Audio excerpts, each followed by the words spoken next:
National Master William Pascal with Ponda. Ponda's feeling good, a little refreshed, fluffed up his stuffing for the first time in a while today, so he's feeling better, a little more blood flow to the upper body. Anyway, guys, I'm not drunk yet, or even drinking, just drunk on life. So anyway, the theme of the day is that stupid is contagious. What are we doing today? We're doing game analysis, and maybe I'll play in the 3+2 Hungarian All-Star Arena. I just call it the Hungarian All-Star Arena because my Hungarian friends, created the group, and it's mostly Hungarian players in the All-Star Arena. I haven't played today, and I'm not sure if I really feel up for it. Maybe we'll just play some games, not the entire tournament. But first of all, I'm focusing on some game analysis. So we're going to go over 5 or 6 games together. From 6:30 till 8, we'll do game analysis, and then I'll see. Maybe I'll play an hour of Blitz or something. I don't promise to play the whole All-Star Arena. I also feel a little bit of What's Up, Schieber Spieler, Asterbait, King Marcher.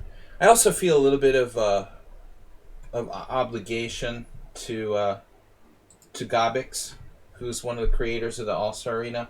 Because Gobix played in our team, did great, won the tournament in a team battle, I feel a little bit of an obligation. I should support his efforts for the All-Star Arena. So I'll play a few games in All-Star Arena. I'm not promising to play the whole tournament. Pretty tired. But Schieber Spieler also encouraged me that I should play. Alright, I skipped it for 2 weeks. I'm honestly usually tired this time of night on Thursdays. Don't feel like playing, but we'll do some game analysis and play a few games. So, alright. Let me check my list here. Asterbait, Yabatis, Antoni, Xerox, Princess, I think 5 games, and I'm probably missing somebody. So I have 5 games for analysis. We could probably do 5 or 6 until 8 o'clock. CEST. Welcome to my stream, guys. International Master William Pascal with Ponda. Schieber Spieler feels tired too. 2 weeks earlier, I checkmated Mr. Olka in this form.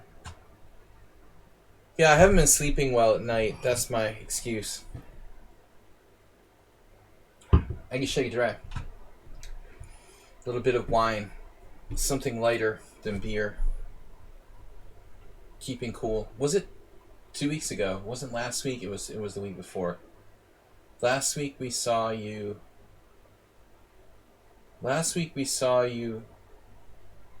Schieber Spieler, playing another game. So it's 2 weeks I didn't play in the arena. Cobra 11 challenging me, but I'm not going to take challenges. When you played Lucky Chig, yeah, exactly. So it was 2 weeks ago when I'm getting challenges from everybody. If I stream, they just assume I'm taking challenges. No challenges, just analysis. Asterbait. Asterbait, you had the first game submission. But I have to find your actual... These are like studies. Find his submission. There. No. We gotta find Asterbait submission. Am I too early for analysis game? Here you go. Alright, so this is Asterbait's submission for the week. I didn't realize you could scroll through the moves there. Why can't I go down? There. Alright, 55 moves, ends in a checkmate. Don't... Spoilers. No spoilers, Asterbait. Dude, how's my ping doing here? Whoa. 262 with the ping. I better, like, get some refrigerant for my...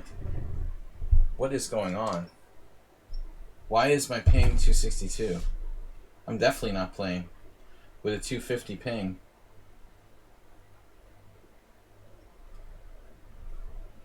I'm not quite sure if my processor is like overheated or something. We're dropping fast down to 164, 153, 143. I don't know why my ping was off the charts here. Okay, guys, no games right now.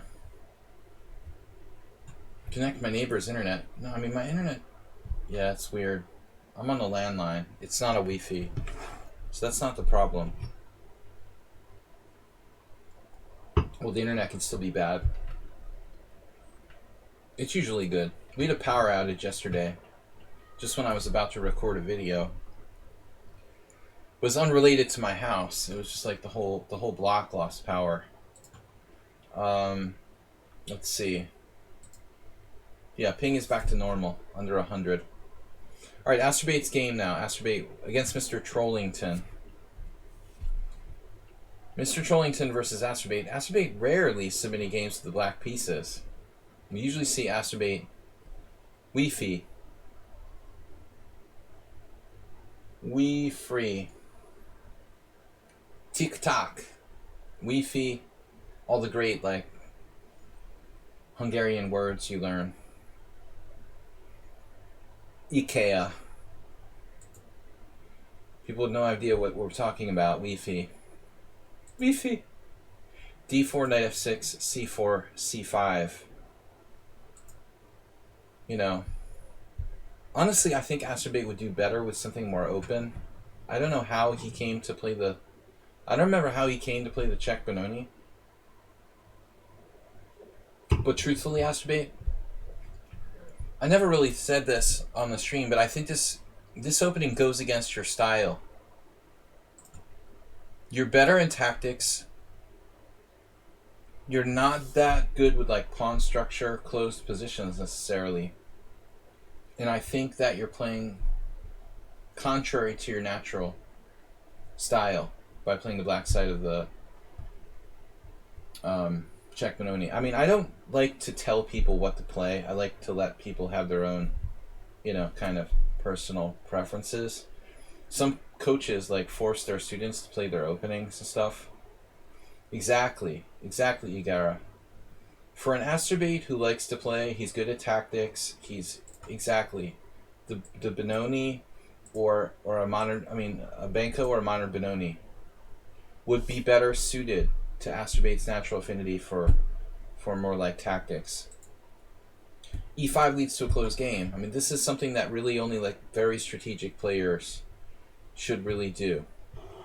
On the other hand, you know, it's like when you're blind, your hearing gets stronger, you know. Maybe the fact that Astrobait's playing Czech Benoni has a lot of benefits for his game. He's not playing to his strength, but at the same time, he's making his strategic plays stronger by even going in this kind of position. Anyways, just some thoughts. So we've talked about this quite a bit. A lot of weak players like to play Bishop G5 here. I was talking to somebody today, Ubatis. This very strong positional player was an old competitor of mine. Feugl used to play G6 all the time. It's technically a bad King's Indian, but Igor had decent results with it. Like sometimes he would benefit from not deploying the bishop one way or the other. He would even, I remember games where he would even sometimes do like knight h5, where the bishop hasn't even declared itself yet. But Feugl is a just quintessential positional master in the spirit of like a Petrosian. So G6 is interesting. Bishop E7, knight F3. Now H6. This is a very strange move, in a way. Passpawn99 just subscribed to Tier 1. So 25 months, wow. Contiguous subscriber. Mr. Coffee, cheers, good to see you. I'm just waking up, guys. Mentally. I don't know. So, I'm not sure why we're playing H6. There's this lion's jaw type of Philidor setup that they do with like knight e7, knight f8, h6, g5, knight f8 to g6, which is, in my opinion, sort of like strategically rubbish. But not that easy to deal with. Perhaps h6 is a predecessor to that. But there's no surprise to me that h6 is never played here. I don't really like knight f3 that much, specifically. Though I think that actually, was it the previous game? Schieberspieler played against Asterbait I saw with knight f3. Somebody played a game with knight f3 against Asterbait. h6 is kind of weird. Alright, and now it's g5. So, alright, well, now we're committed to the lion's jaw, or whatever it's called. Simon Williams can enlighten you about his dubious systems. Or I don't know who promotes this crap. Rest in peace, f5 square. Exactly, Schieberspieler. But it is surprisingly difficult. It is surprisingly difficult to actually prove that this stuff is bad, in my experience at least, with white. However, I don't always have that available. I mean, you have the knight e2, knight f1, knight e3. It's a Petrosian King's Indian style idea. This knight f3 does black lions matter. It's a bad joke, Mr. Coffee. Terrible. Pun master. This particular setup with the knight f3 going to d2, f1, either g3 or e3 is optimal. And Schieberspieler, speaking like the positional player that he is, very relevant. Like white, there's a hole at f4, but that can be controlled by g3. The f5 is forever. It's a classic. That's why the Grobe isn't good.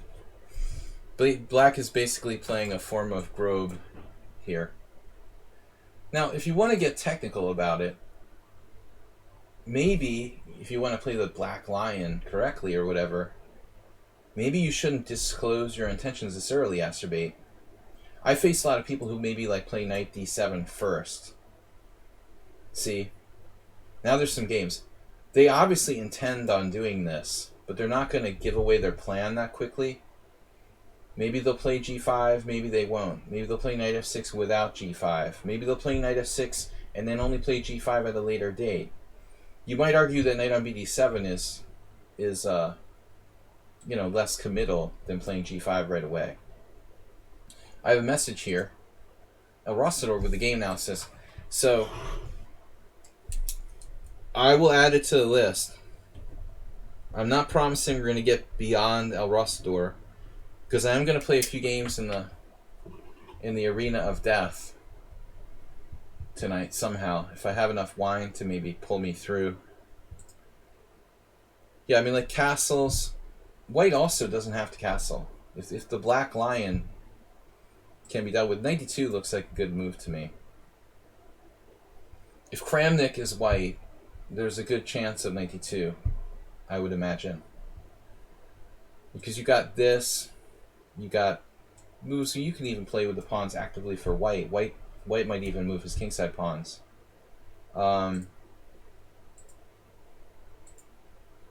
Kishlinsky, whoever he is, I've heard the name before.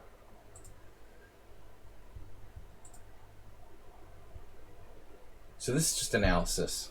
Anyways, g5, h3. I think this is reactionary. Why does white need to play h3? I'd rather not play h3 and just play g3.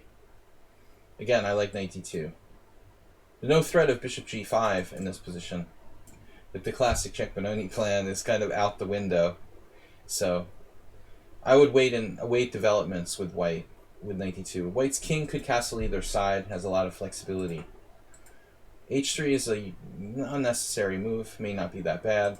Knight d7, castles, they're very committal now. Walking into the lion's den.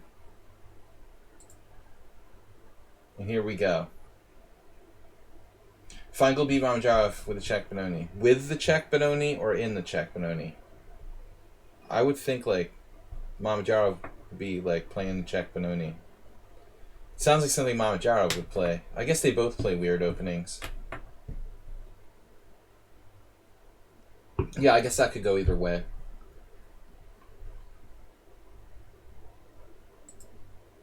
Probably bullet chess, I assume. Now 92, but it's late for 92. He doesn't have f1 available. Now he's going to need to play like rook f1, which certainly isn't ideal. Yeah, I mean, h5 is interesting, but your g5 pawn, I don't know. I would first want to play knight g6. Acerbate. That's the standard lion's jaw or whatever. Bishop d7. It's white's committing the king here kind of early. I like to not castle with white. But h5, I don't know. Probably not bad. It looks like Mamajaro is playing black in this game. Now white has fatal weaknesses on the dark squares. I'd already be signaling the evacuation horn with something like king f2, king e1, king d2. Run away. Run away before it gets out of control. Pro Chess League. Yeah, I mean, I'm bailing out. I'm already making a run for it if I'm white here. Help! Get away! As soon as possible. So this is nice. Actually, black has a good game here. He still has a route to the queen side. It's not a joke. I mean, this is probably like white's best plan in this position. If you can get out in time, I would definitely evacuate. Oof.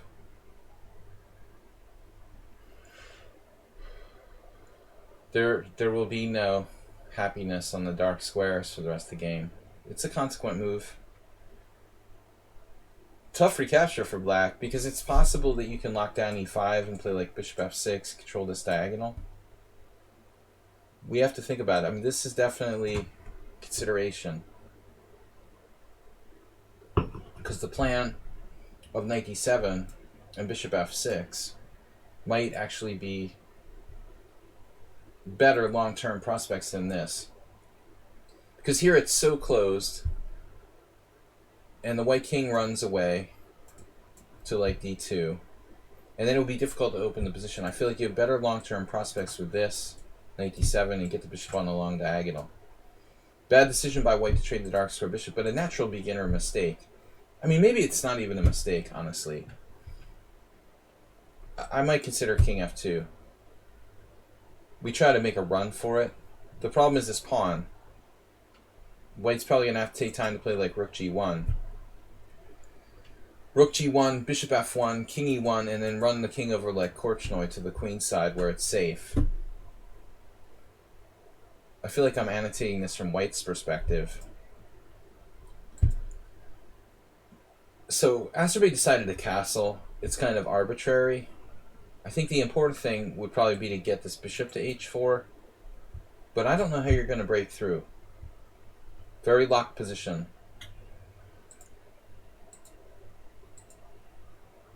You definitely want to think twice about playing h4, because you may need access to the h4 square to infiltrate into white's position. This is definitely not bad, and white did not evacuate, so now he's going to have to keep his king over there in the bomb shelter. Like Trump. Hiding in the corner with the Donald Trump king. In the bunker. He's going to have to hide in the bunker because the protesters are coming to get him. Again, we're going to expect some wallpaper in the bunker. Yeah. Sell some beans on an infomercial or something. I don't know, but there's no choice anymore. We can't run away. We have to hunker down in the bunker. And then a3. So after he decides to play a6, breaking here is your only break. But it seems like a weird break. I mean, I think you ought to be focusing on the king side first. You got him here. You got access to the g3 square. You can double, even triple on the g file. I feel like this is kind of like, okay, that's an idea if you have no way to break through. But it seems like you should be focusing on getting him on the king side. This move, tripling on the g file. It's hard to get the knight in the game. It really is, because you don't have access to h5. You can't put it on g3. And you don't want to play h4. So the knight will have to do like a knight f8, knight g6, knight h4 probably. Ideally bishop h4 or knight h4 and then tripling on the g file. But there's no need to play a6 here for black. You might even weaken your queen side by doing that. So Acerbate kind of misses the point, you know. Like, you do b5 if you have no other options. But since you have an attack down the g-file, that should be where your focus lies. Asteroid is playing on the wrong side of the board here.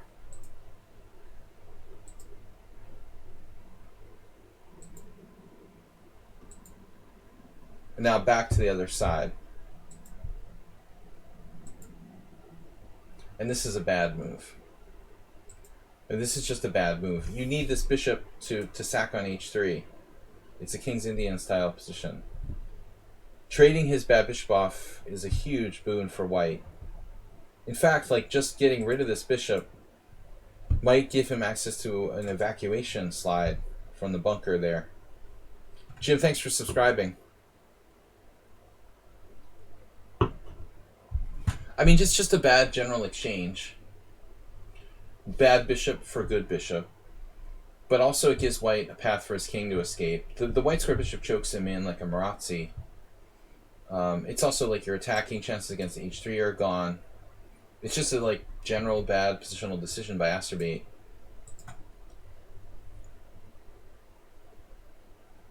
Shit. And he just totally leaves g2. My mouse is acting up now. In addition to ping, we have mouse issues. Ping is alright. So you had queen g7. He didn't see it till a couple moves later. Run away. He would have to run away. King f1. I mean, it's lucky he can run away, to be honest. White is very fortunate, you know, he even has this option to run away. And life is not so easy for black. To win here is not so simple. If we don't have bishop h4, rook f3 is not a big deal. I mean g3. And All-Star Arena. It's funny how Jim and DK Guy like watching me suffer in the All-Star Arena. I didn't think anybody would enjoy that. Hard to imagine guys enjoying that. The arena of suffering. But I'll do it for your sakes. At least like a little bit. I'm not promising to play the whole arena for 2 hours. It's a long arena. But I'll play some games.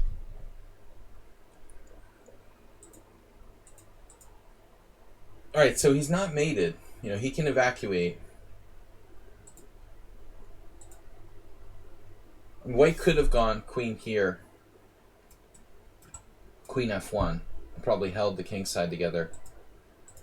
That was his last chance, though. That was his last chance to guard. And I love this move. Best move of the game by Asterbate. Lasker, I believe it was, who made the comment that pieces that are blocked in, when they come out with incredible energy, like they were angry. I'm paraphrasing. You couldn't have a better example of that here. That blocked in bishop angry, you know, angry protester, trying to break into the White House bunker system with bishop b6. Still, white should go for the evacuation. Sit down, you're kind of late. I appreciate your intention, but it's better to submit the games like a week in advance. If you want to analyze a game, I might not be able to get to it. Now queen g7, so he still has a last chance to evacuate. Or obviously there's like g4. Hard to say which is actually worse. This, or trying to break through along the h-file. g2 looks pretty tempting. Maybe knight h1. g2, knight f2, bishop b6. I don't know what's happening. If it's my ping or my mouse is acting up, but I'm getting this weird effect where maybe it's my mouse. The mouse is acting kind of weird. That'll be great for the 3-2 arena.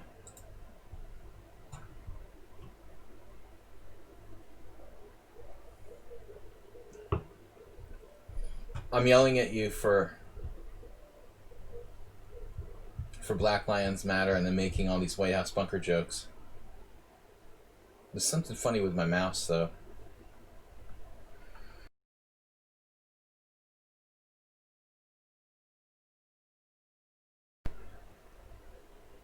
Maybe there's something on the mouse pad. So when I put it on the table, it seems good. Alright, I think it's the mouse pad. It looks like it's an old mouse pad. Maybe there's something on it. But it's not rolling. It's not a roller mouse, but I don't know what word to use. It's not smooth. Not moving smoothly on said mouse pad. Alright, anyway. This is the end. A4, Queen G7, and he just doesn't defend. And that's what happens in the bunker. Queen takes G2 check, mate. Ooh. Alright, Asterbait. You prove that you can play the check Benoni, the Black Lion's Jaw, or whatever it is, against Mr. Trollington. Mr. Trollington's bunker collapsed. It's a tragedy. Alright, guys. Next game I've got is from Iobates. Iobates. If I can find Iobates. No, that's not a message. That's like a link to a game. Iobates. Guys, thanks for subscribing and donating support to stream. A lot of messages here. Stream submission, short and chaotic. What? Possibly my shortest win against a 2100 player. I like it short and chaotic.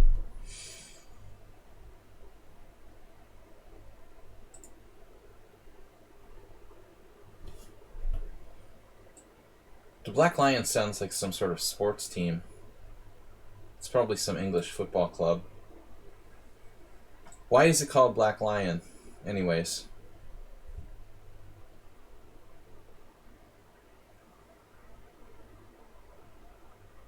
Is that a Simon Williams name, or did someone else name that? Where did that come from, anyway? Is it some chess-based video? The history of the Black... Yeah, it sounds like a rugby team, exactly.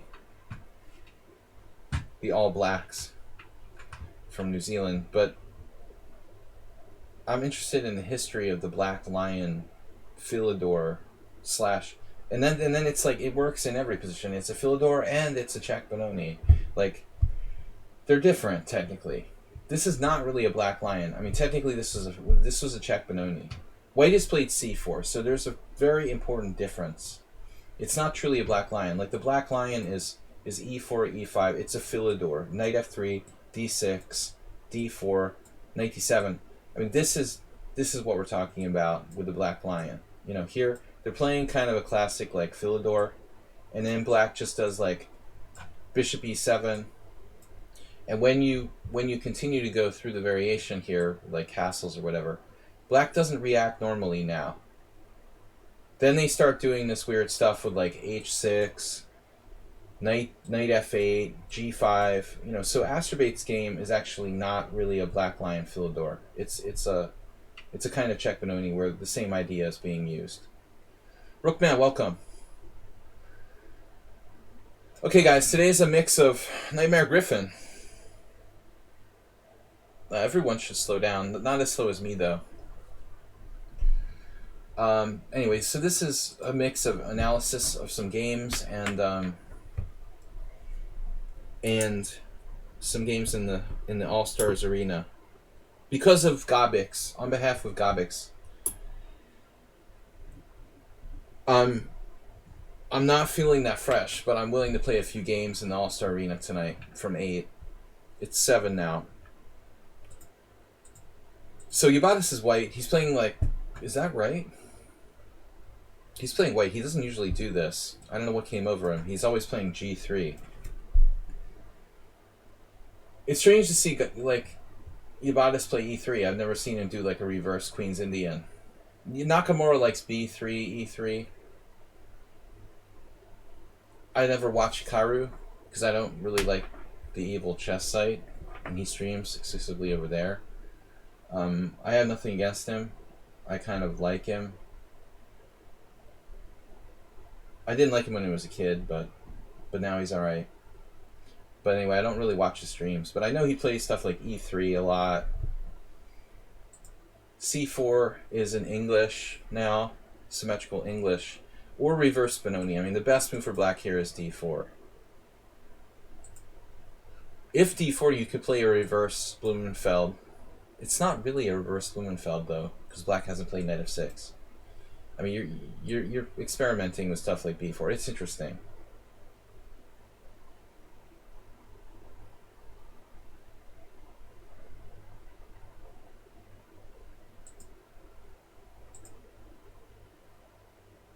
I'm sorry, what's that? Hikaru literally made me?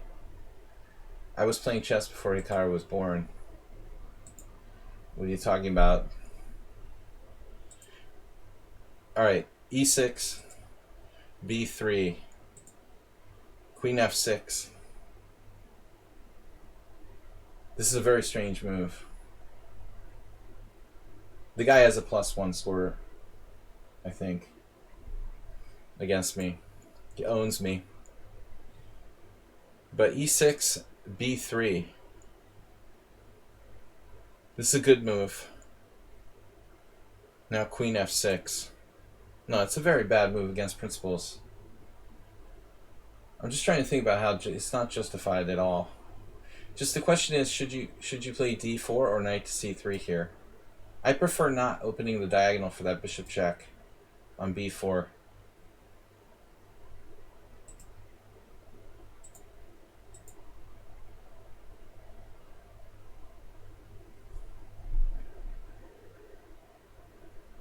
I was doing like audio commentary online way before his Hikaru started streaming chess, so I made him. Knight c3, d4. I paved the way. Paved the way for these guys to be chess streamers today, technically. Since my commentary spans back to like the early 2000s. Technically, I created it. Knight b5 here. I mean, I'm not as much of a founder as like Maurice Ashley, commentating on ESPN, but I guess I still go way back.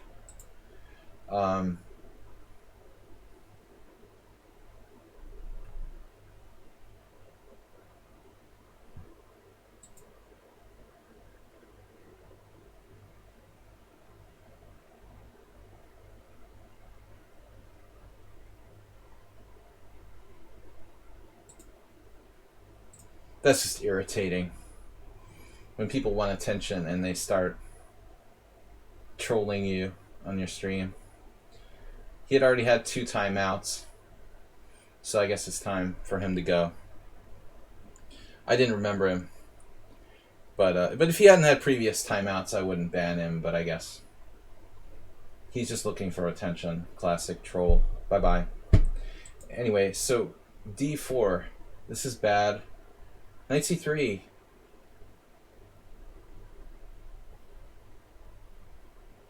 It's not easy to have like 2 previous timeouts on my stream. You have to really try to do that. I'm wondering what went wrong here. So queen f6.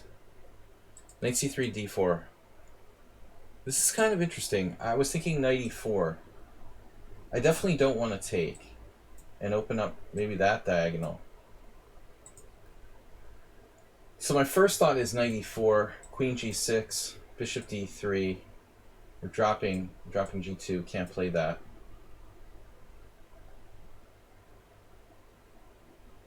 The Bob conspiracy theory. I've been missing Bob, actually. I don't know where Bob is. I can smell Bob a million miles away, though. That wasn't Bob.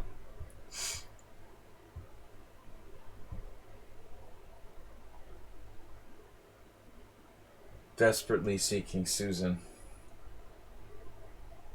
So how do we defend the knight here with a good move? Not that obvious to me that white has a clear advantage. It makes me wonder about d4. How bad is this? The other thing it makes me wonder is that objectively, is Queen F6 that bad? It's funny that Queen B6, I mean Queen F6 may not be that bad after all. It's not a great move, but I'm not sure that it like leaves black with a clear disadvantage or anything.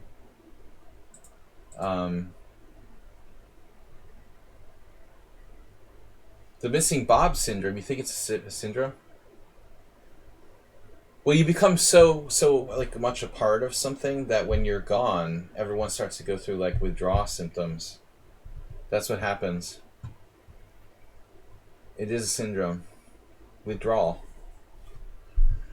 Like there's this void where Bob used to be. You guys know that Bob died, right? Really. I saw one of the other streamers talking about it. I want to see what the engine says. So knight c3. Maybe all the time Yabatis is right about this. I'm just being too dogmatic and kind of tired. But knight b5 may actually be a really strong move. Maybe Holmes just played this perfectly. This just might not be that bad. The engine's spoiling all of our fun. The computer's saying that this is the optimal move. Okay, so that makes a difference that the pawn is vulnerable. Now we play this and it's a double attack against c7 and then that's getting interesting. d3 on the rook. Very complicated position. I'm not going to use the engine anymore. I'm turning into Maurice Ashley. Bob died. I'm not sure exactly when he died, but I think it had to do with something with his proclivity to do too much trolling. Just didn't get enough sleep. He was trolling too much. It's an old story. Anyway, easily distracted. Knight b5. Whoa. Anyway, it's an oldie but a goodie. White has a great pawn sack. Personally, I wouldn't sack the rook. I'm just too materialistic. I think I would go for rook b1 here. Takes, king takes, queen d8. Maybe we can make the argument that white has pretty massive comp for the pawn. Although again, this is still not that clear. Black can defend. No forced win for white. At the end of the day, this bishop looks kind of irritating against our king. That's one variation. I may well be missing something. So he sacks the whole rook, gets a rook back, but the knight is stuck in the corner. That's a mystery. It's still probably good. Good for white, opening the position. We've got king f2. Check. And there's going to be a very nasty discovery coming up here. Check. Check and mate. So it's more entertainment than science. Also a reminder to play a couple warm-up games for the arena. Alright. I mean, I don't have to enter, I guess, the minute the tournament starts. I can enter a little bit late. Rookman, I don't know if we're gonna get to any games, dude. You guys who submitted games late are probably not gonna get your games analyzed because I'm gonna play a few games in the All-Star Arena. I can play a game, come back, analyze a game, go back. I don't feel like playing every game in the All-Star Arena necessarily. So maybe I'll play one, come back, do a game analysis, play one, come back, do a game analysis, something like that. We can be flexible. Why do I have to be so dogmatic? The problem with getting old is that you become more and more like dogmatic in the way you do things, and I'm a stickler for being like systematic, but I think it's a drawback too. We lose touch with creativity as we're more systematic. Yule Skinner, thanks for subscribing. So it's 71 months, 33 months from Yule Skinner. You're not to 71 months yet? Great suggestion, Jim. Use up what little energy I have left for the warm-up games. You know, that was funny about the team tournament on Tuesday. I won my first 4 games, but that was a different scenario. It was like morning, I was more fresh. The Tuesday streamer battle I'm talking about, I actually won the first 4 games and then started to collapse after losing to Popula. Can you see that? What I just did? You guys see that? Just see it on the corner of your screen. Refilling my fruit. Alright. So, guys can make a streaming donation, support the stream. Much appreciated. Pop G is... I don't want to play him tonight. He's not on the list yet when I look, but... I think I beat him once in a Blitz game. I think I've played him maybe like four games in my life and won 1 and lost 3. I have never played him in a tournament game, interestingly. I managed to avert that, but I did lose to him in a rapid game once. And I think my Blitz score is like 1 and 3 or something. So, alright, Yabata, thanks for the game. I'm going to go to Antoni's. Now, Antoni's got a very serious submission. As always. Never easy with Antoni. San Sebastian. I wish it was like San Sebastian 1912. Oh, it is. But it's analysis by Gelfand, Kamak, and Sladgie. So the Kamak must be old school. Old school analysis. Schlechter Rubinstein. Cool. I thought you were going to submit some kind of Gelfand game, like a modern Gelfand game. But it's just Gelfand analysis of Rubinstein. This will be funny. No, this is cool. No, this is fun. I like this. Not a modern Grandmaster game, but old school. Excellent.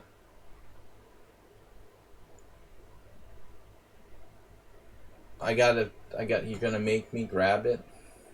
The problem. This isn't a problem. People send me links from like other random stuff. Tools, analysis board. Give me the analysis board. Yes. The Goan Chess Trio? What's that, Jim? One of those teams. It's refilling my rosé. Yeah. I realized I hadn't drank any wine in like 6 months. When I was living in the States, I was drinking wine all the time. You know, I would like regularly drink wine, but you go through phases. Sorry, I just closed the window.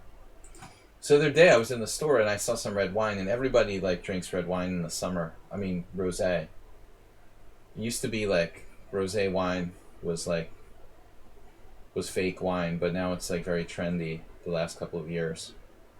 A lot of red wine here. Rosé wine in Hungary is excellent. In the West, we don't have really many Hungarian wines, interestingly. They don't import a lot of Hungarian wine, but I think they're making a mistake. And actually, the Hungarian wine is excellent. But it's probably a lot cheaper to export, like, South American wines. Let's say. Alright, so we got to check this out. We got the game. I was just going over the World Championship match between Lasker and Schlechter. I also have a huge compendium hardcover of Schlecter's games. There weren't that many, actually. But if you don't know Schlechter, I mean, he was an awesome player. Just that he died very early because of World War I. He would have possibly even had a second chance to become the world champion. He had the strange match with Lasker where it was only 10 games. I don't know the details, but originally the plan was for Lasker to face Schlechter in 1910, and they were supposed to play a 30-game match.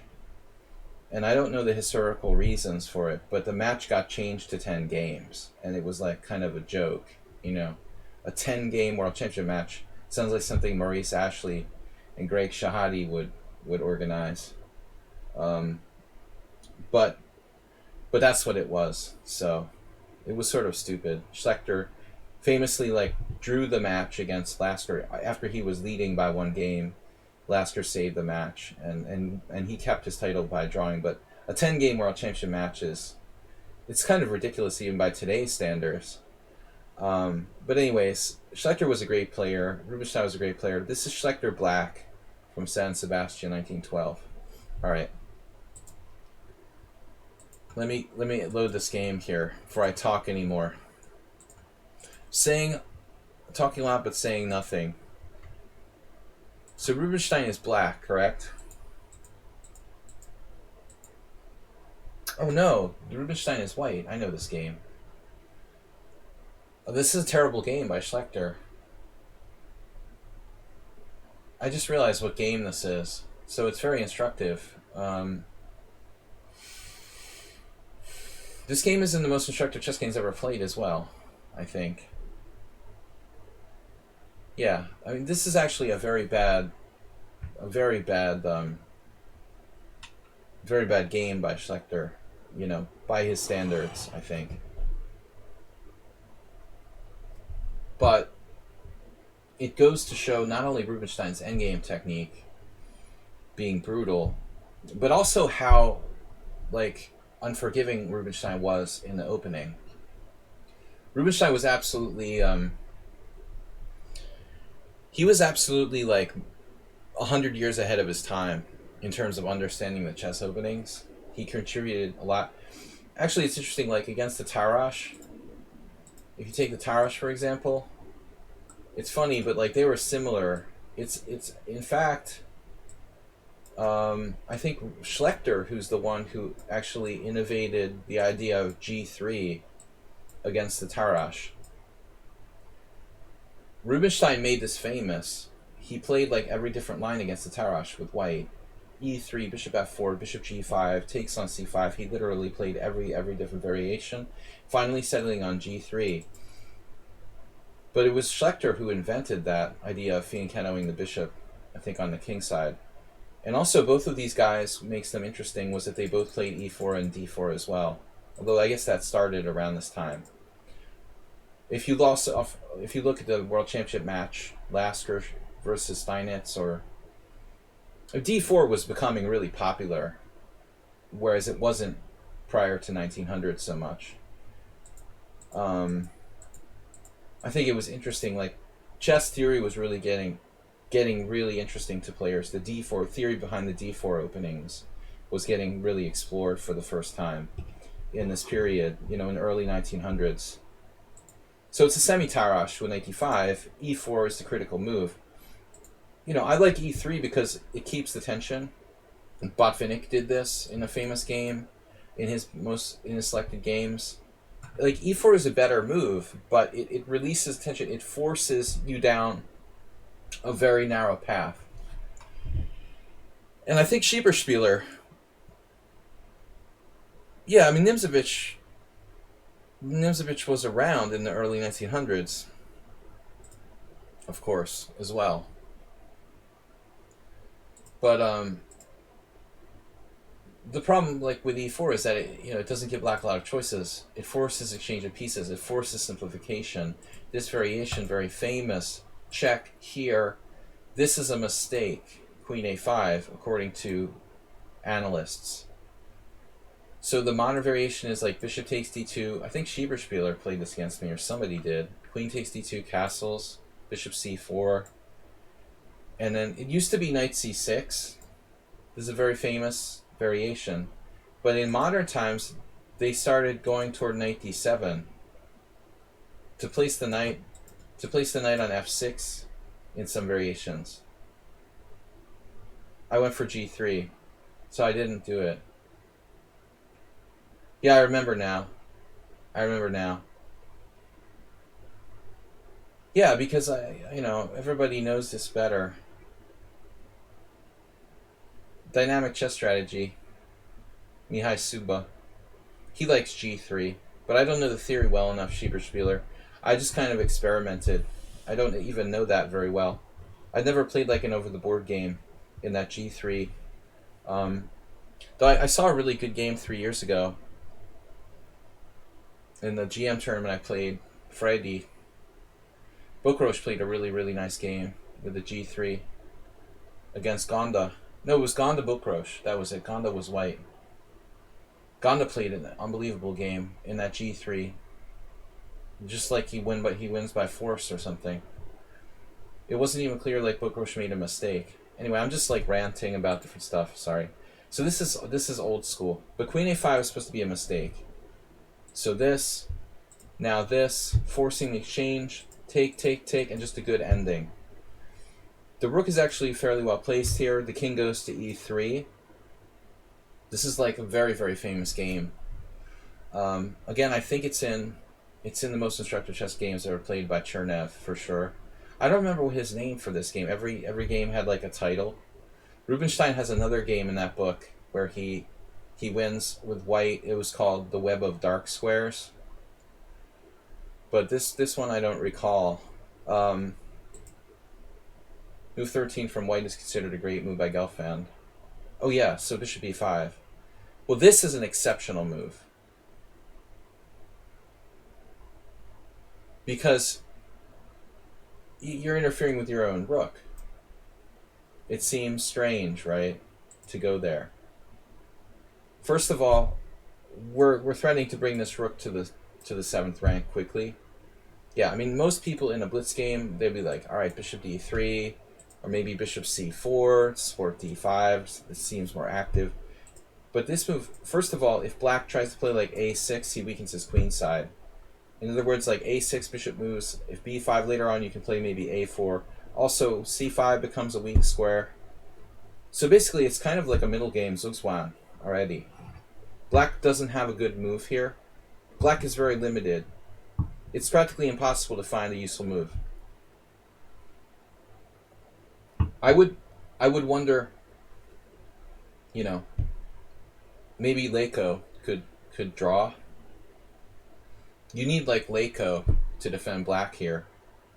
He would enjoy that probably. Karpov, Leiko. No, I mean nobody wants to play this position. Rook d8 doesn't seem to be a move because I guess rook c1 is too strong anyway. So the point is you can't play bishop d7 without dropping b7.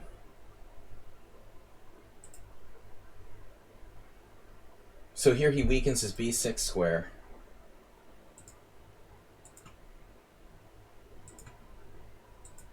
And now c5 is weak, b6 is weak, c7 is weak. There's a possibility of a4 break. But I mean, still, it's not easy. The biggest threat is like rook on the 7th, of course. I mean, it's a little Capablanca-like. I would, you know, if I didn't know better, if I didn't know the game and someone showed it to me and they said, what famous player was this? I would think, okay, like first, like Capablanca, because it's so fundamental. Rook c7, knight d7, king e3. And this was the plan all along. Command of the board. Thanks, Mr. Coffee. So that's the Chernev. That must have been the Chernev title. It's a very, very strong performance. Knight f6, threatening knight g4 in some positions. And now knight e5. Stopping knight g4. Hitting f7. This was the plan. He can station the bishop on e8 and just sort of hold on. And there's like a second front. If you don't find g4 here, and you just make some sort of routine move like doubling rooks, I would imagine, after bishop e8, that's the kind of scenario where it's very possible that black would somehow hang on. Maybe he can even pivot the knight back to d7 to try to trade off. I don't know. I think still it wouldn't be easy, even if white... But this is a very instructive example of the second front. You know, g4, g5, principle of two weaknesses. Rubinstein opens them up on the king side. So this is a great game. h6 doesn't really help that much. You know, I would have expected h4, honestly. I've studied this game numerous times and shown people this game numerous times, but I don't remember like doing an exhaustive analysis of it. If it was my game, my first instinct would be to play h4. There's a prospect that the h file opens up, although maybe we're not really well positioned to take care of that. It's interesting though that f4 was the choice, because another kind of concept pops up here, which isn't that obvious. if we push g5, black takes, we take away from the center, and we create this like the outside pawn majority, whatever you want to call it. We're not thinking about necessarily direct attack, but endgame scenarios where we have the outside pawn, rather than the traditional h4, take toward the center. And so we have better king, central majority, rook on the 7th, second front on the king side, because it's often impossible to win when the opponent has one weakness. But Rubinstein has proven he has at least two. The c-file and now the king side as well. And so he manages to trade off, but it doesn't really change anything. That exchange of rooks, it didn't really help black. Nothing has really changed. And the a6 pawn is a goner. And actually, although it was natural, black's weakening his own king side. I don't have a better defense, though. This position, he had to play king h8 because the knight is hanging. Just a beautiful move. Tactical decoy with the bishop taking away the knight from controlling f7. Now black is lost. Drops pawn. e6 is weak. Yeah, I mean, he just totally controlled the whole game. So he's a pawn up with more space, better king, and then wins by... Maybe f5 isn't the best move, though. I don't imagine black can hold on here. White has too many advantages. I don't think that black can hold on. Although this square, I don't really like white getting into that square. That seems like suicide, honestly. Giving this knight e5. And again, the hammer from the other side with the tactic f7. But to be fair to like poor Schlechter, like this was not one of his best games. Maybe one of his worst, honestly. I mean, Rubinstein just makes him look bad. And this is nice because it's not even that obvious. He's only one pawn up. But I mean, two outside pawns in a knight-based endgame with the better king. Like, knights are notoriously bad at stopping rook pawns. And now we're threatening decisive rook g7 and knight f7. It's a really beautiful game. If you guys haven't seen that game before, I mean, I think that's probably... I would have to say that's one of the like top 50 most famous games of all time, for sure. All right, we will play a couple warm-up games before I get started with the All-Star Arena. Let's do another game here. Xerox.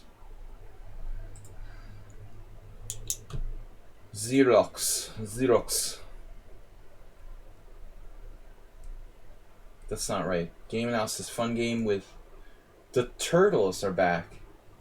Fun game with GM Splinter. Oh, from a few years ago, so they're not back. The Turtles are dead. Fun Blitz game with the now defunct Turtles. GM Splinter, a.k.a. Dusko Kovacevic, who also was a good poker player. I think he was like a heads-up specialist. Anyways, I don't really know. A few years ago. Alright, let's check it out. An old Xerox game. I didn't mean to do that. Oh, you just put the link to Splinter. Game analysis, fun game with James Splinter. But you actually put the link to Splinter there. Is it this game? Okay, this is it. Padron Antoni.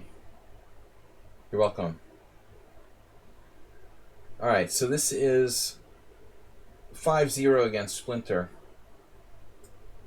Splinter rated 2244. C3 Sicilian aficionado. He's like one of the biggest experts on the C3 Sicilian. I don't know if he plays a lot. I have no clue. Alright, let's take a look. So, you're black against GM Splinter, Master Splinter. Thanks for mentioning that, Asterbate. So the Mega Team Battle is Sunday. Our next Mega Team Battle. If you can make it, make it. I'm going to adjust my seating arrangement. Just a moment. A little bit uncomfortable on the floor here. I'm like Japanese house, practically. All right, so taking a look at Xerox playing black. Let's flip it. E4, E6. So you got a C3 Sicilian player. That's interesting. You know, it's funny. Because of C3, E4, C5, C3, E6, D4, D5, you would imagine that a lot of C3 Sicilian players would play the advanced variation, like Sveshnikov does. But I guess the Splinters of the world, I don't know why I keep calling him Splinter, maybe they would prefer to take here. Vital Levente, aka Tranquilizer, who rated our stream the other day, is our friend on the stream. He's another C3 Sicilian player who plays the Tarash with white. So I'm wondering, what would he do? He would probably go for ED as well. These guys who are experts in C3 Sicilian, if they prefer sharper lines, they're probably going to play ED rather than transpose like Sveshnikov. Just thinking out loud. So you see 92, and that's what Vital Levente does as well. He plays the C3 Sicilian against the Sicilian, and he plays the Tarash with white against the French. No transposition to advance. But I think it's safe to assume the advance variation isn't as good.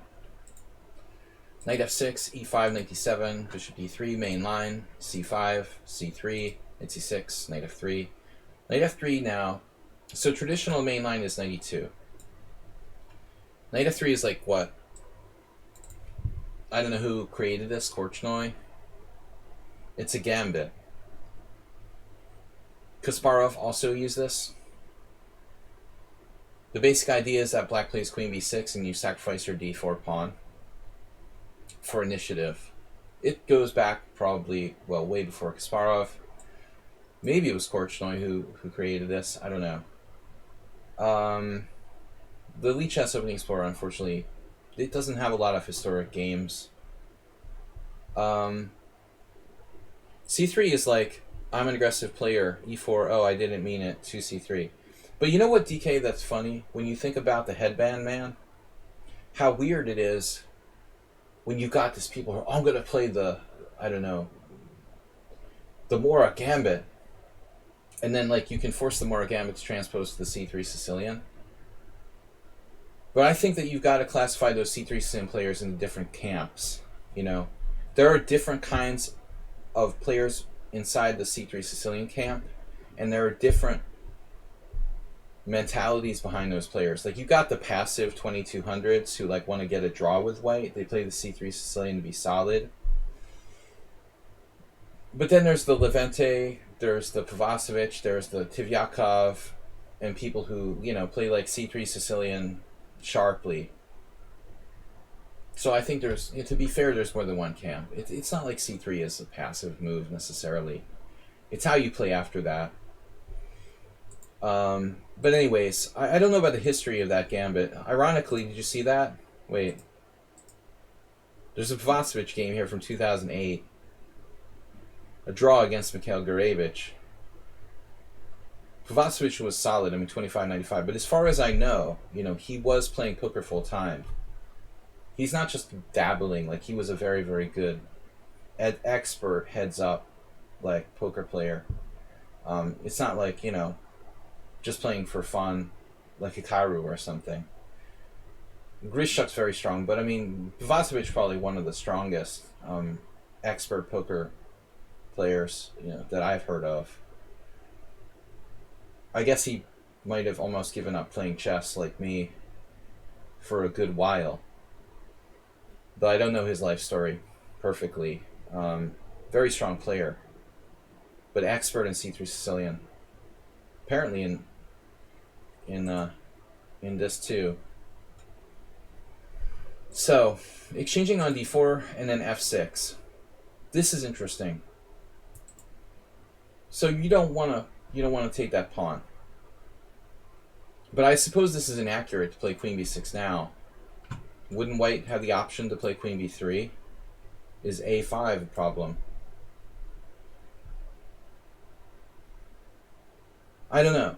But I mean, if you want to win the pawn, I mean, wouldn't you just play, like, if you want to go for the pawn, you could just play queen b6 right away. Pretty much when you exchange here, you're saying I'm going to do something else and play f6. I don't know where this stands, like, theoretically. White doesn't have knight f4, knight e6 like he would have in the normal lines. So there's no, like, great way to directly try to refute it. I've never really analyzed this before, to be fair. I mean, knight takes looks more natural. Like, in the other line with knight on e2, Bareyev has played queen f6, but the point is there's no knight on f3. So the queen, like, retreats to f7 in a lot of lines. This is funny, though. It's different. I mean, we're never going to be able to put our queen in f7 necessarily, because we'll get hit by, like, knight g5. Whoa. So knight f1 is new. It does seem slow to play knight f1.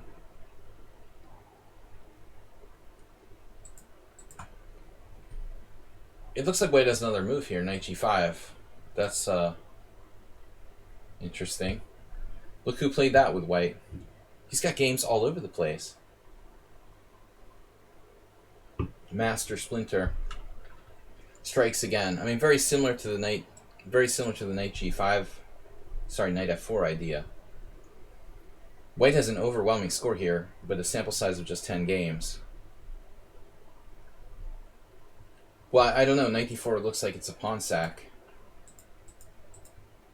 There's no, like...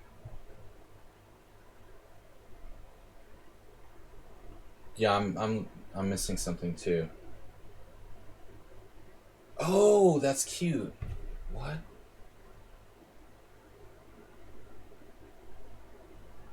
No, I'm confused. Bishop e4 check. Wow. So I'm confused. Knight d4. This is the game. Knight d4, bishop e4 check, in between move, king e2. That's the point. So if queen b6, we have bishop g6 check. You all see that, right? So this is like Xerox's home analysis. He caught Master Splinter in home analysis. Yes, we all... Obviously, Kovacevic never saw this before, and we all saw this for the first time now. Only now he realizes he's been tricked in some sort of long-term piece sacrifice, where the rolling center and black's safer king is compensation. You know, you can clearly see, like, this was what white expects to win a queen. But now his king's in the center, and he's up a piece. But the center pawns are worth a lot. So how much are those central pawns worth? A whole bishop, perhaps? Not that clear. So let's see what he does. Knight b5. Looking for this. We all might panic here. I mean, there's the f-file. There's the central pawns. It does look like black has oodles of compensation. What's white's best move? Queen b3. That's a tough move to find, like, in the heat of battle. And it looks like black has bishop c5.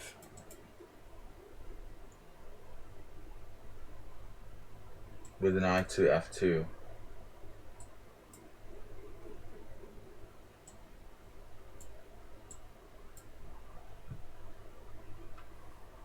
If knight f5, e4.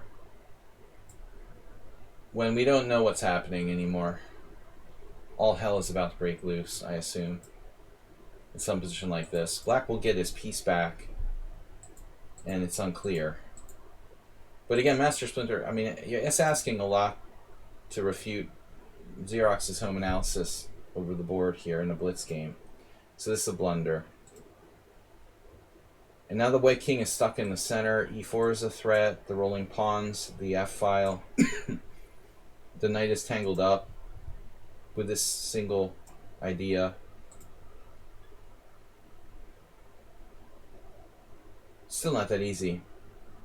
I mean, he is up a piece here. He's a grandmaster. So apparently this is an inaccuracy.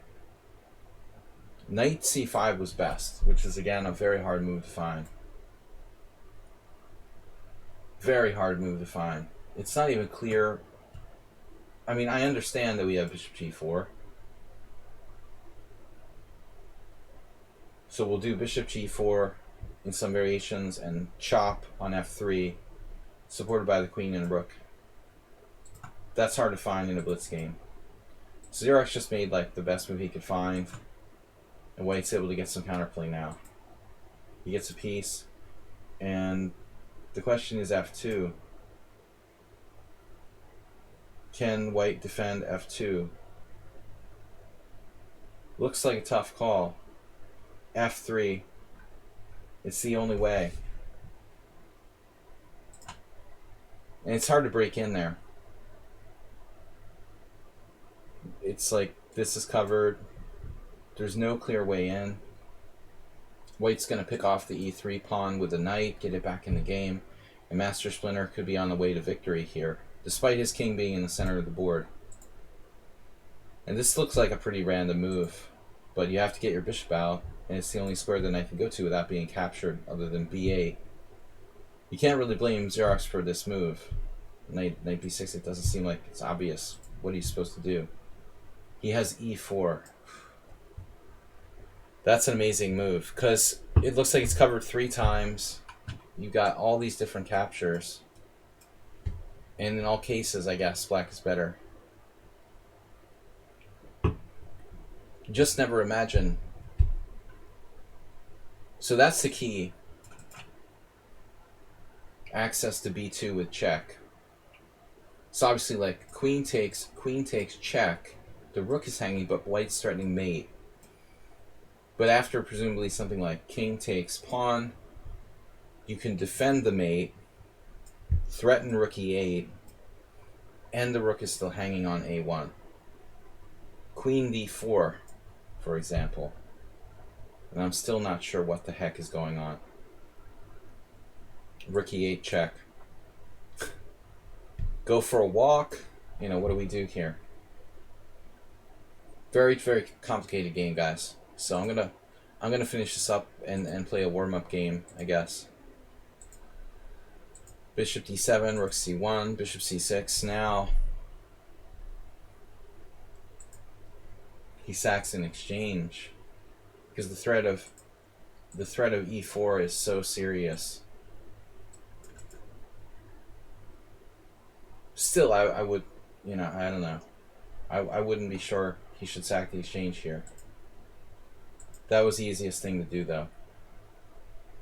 White is able to keep control of the position. Good decision. A good practical decision. And then he just misses like rook d4. He had a better move there. So h4 is too slow. This is on this, and white is winning there. So Master Splinter fell asleep. Allowed h4, rook d4, black's active again. And now you've got, like, you know, rook for 2 pieces. It's not materially that big a disadvantage. The queen is looking trapped. I mean, do we have this? No. How is this not winning for black? That's unbelievable. It's unbelievable that he has this resource here, h5. Just kind of like by sheer luck. He didn't intend to sacrifice his queen. There's no way. You know, he saw that in advance. It's just like coincidence. He happens to have enough sort of pressure And you have to be really, really careful here. White has enough compensation for the queen. Easy for black to lose. Damn. So now knight g4. Luckily your knight's holding this. So even if he gets h6, it's still not over. But I would probably have lost here, honestly. Looks like a series of blunders. Time pressure. The dude has g7 winning. He does win. I thought you were going to win. Wow.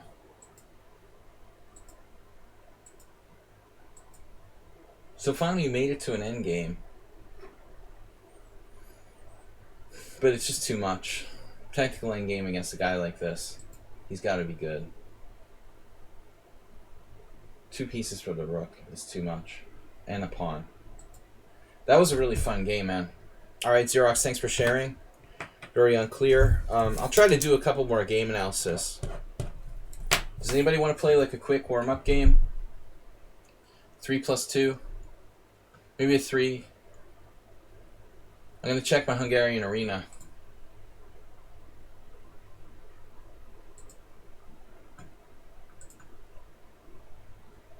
Where is my Hungarian All-Star Arena? The 8th All-Star Arena. This tournament is not organized by lichess. 11 players. Everyone is strong in the group. Who's number 11? Chessbia, who joined us for our team. So Chessbia, myself, and Schieberspieler, and now Gabix and Buchuk, all members of the. They're all members of the team. They're all members of the Ponda team. We got 5 members of the Ponda team in the All-Star Arena. The latest being Buchuk, who hasn't played, but he did join the team. Alright, DK guy, quick warm-up game. I'm just going to play like 3-0. You know, screw this like increment. I just don't have an increment. I got a good idea to play this warm-up game. I got to get in the mode of thinking. The increment is purely for making the move. I'm basically going to just play like I'm playing 3-0. It's like the Willie Hendricks experience. Don't think, just move. Thanks, Schieberspieler. You as well. Yourself as well. Good luck, man. We got 5 members of the Ponda team in the All-Star Arena. I don't think I'm going to be able to play the whole tournament because I'm still a lame-o. But just a weird move. It's not unnecessarily risky move by me. Probably just a mistake. Get it out of the system now. Zamex 2000 doesn't play Sundays. Well, they have, you know, the problem with the Sunday thing, by the way, is Schieberspieler, or someone pointed out, Alms pointed out earlier, there's this quarantine arena, like the German Bundesliga quarantine arena. And they're doing that on Sundays. So it's good to get my blunders out now. I'm not sure it was a good idea to set up the... So I'm busted already. How good are my, like, game-saving tactics from lost positions today? DK guy in form. I knew it was a bad idea to play rook e3. What happened, DK guy? You had, like, the day off or something? No grass cutting? DK guy just mercilessly handing me my head here. Nope. I am very happy to play out. You know, this is the All-Star Arena, so DK guy is absolutely doing the right thing. Getting me some practice in ops-colored bishop and games. DK guy's used no time so far. Phew, this isn't going to be... So the Bundesliga is from 8 p.m. But they're saving their energy. We're not all 20-year-old studs in this tournament, you know. There's old people. We can't play 2 rounds. It's like the U.S. Open where the old people complain about playing like 2 rounds a day. We can't be expected to play 2 rounds a day at my age. I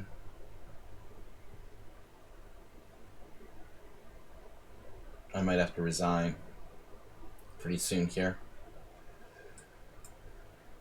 I don't have any compensation for this pawn. DK guy's playing super fast. Mate.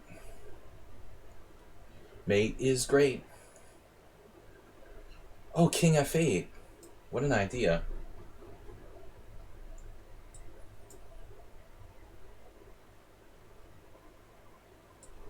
I'm all in.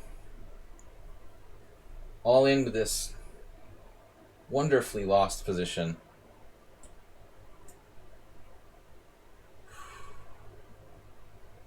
What? Wow. Queen H6.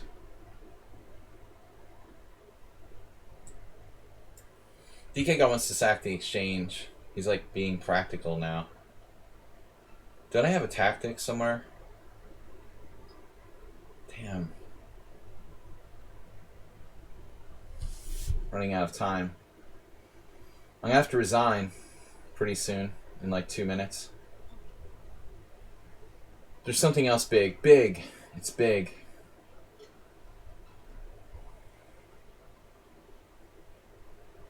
I don't know if I can make it through this. I'm not gonna play 2 hours of this.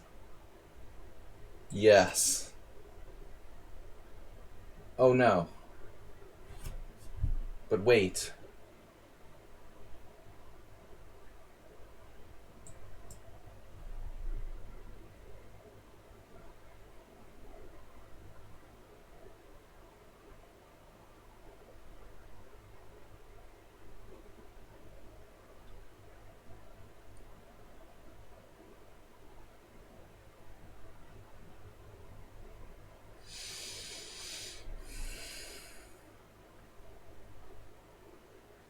Now what am I gonna do?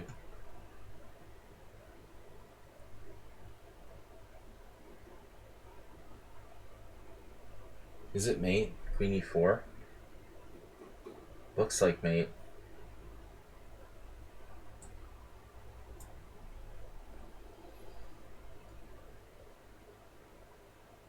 That's not that simple.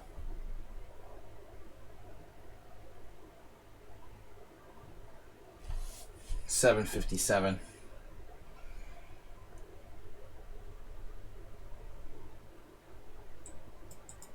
Queen E4. King F2. Queen F2. Damn, he didn't go for it. I'm gonna regret that. Has that move.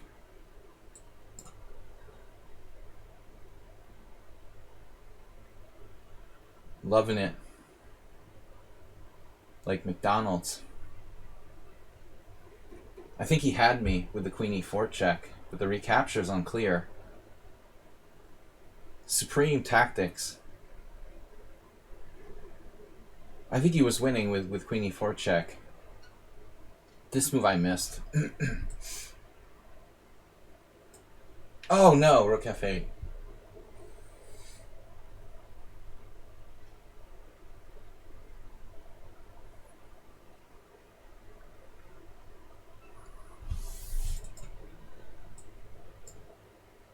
Draw.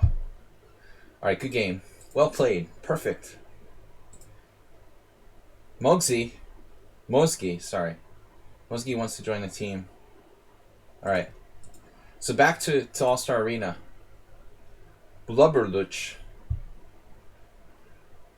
I'm only gonna play like a few games here and there. I think we'll play a game or two and then analyze the game. We'll play a game or two, analyze the game, and then end the stream at 9:30. Something like that. I'm only gonna stream till 9 or 9:30. I'm not gonna play the whole event. I'm too tired. But I owe it to Gobix and everyone. I owe it to this guy. So the Pop G, it's a strong field. It's fun. I wish I was in better condition. I'm extremely tired. I haven't slept in like 3 nights.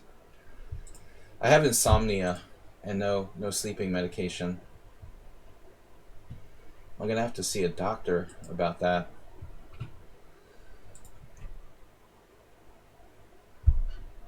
Sominex. Maybe I'll start promoting some sort of sleep medication for an ad on the stream.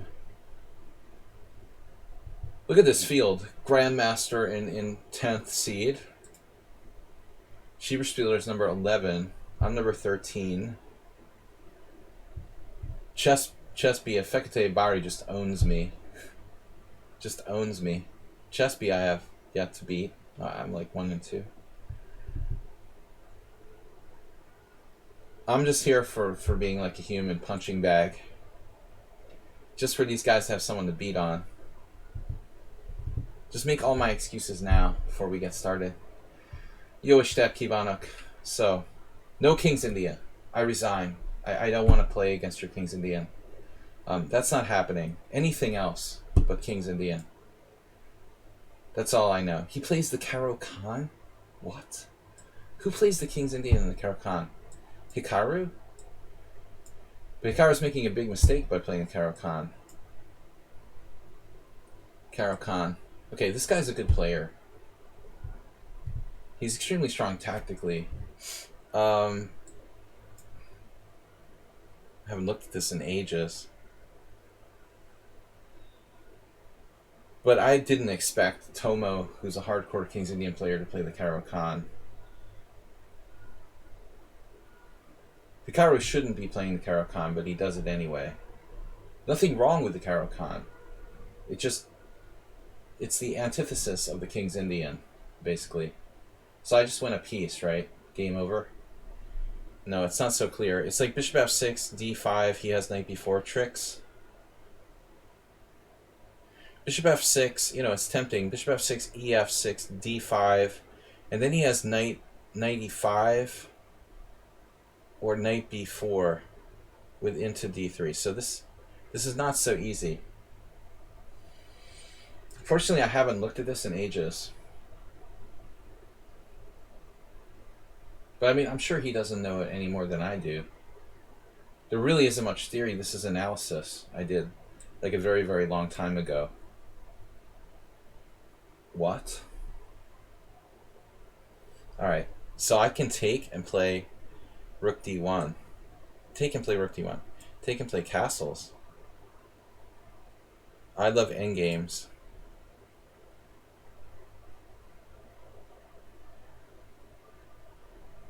I'm very skeptical of Black's position here. He's playing super fast.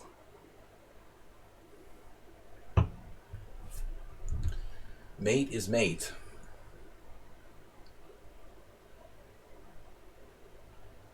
That's a cool move. Does this even work? Wow. So H3, knight takes G5.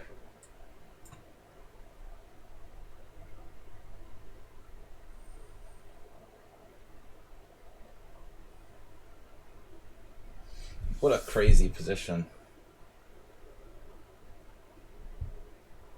That is craziness. Now do I have H3? This is ridiculous.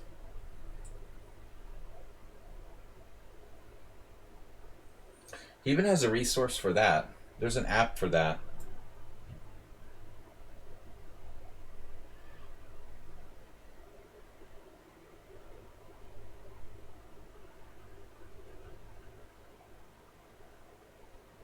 I just figured on the white squares I've got good game, but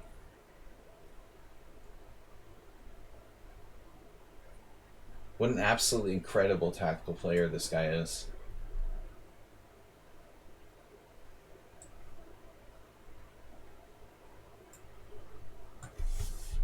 But it doesn't seem like he's calculating enough variations.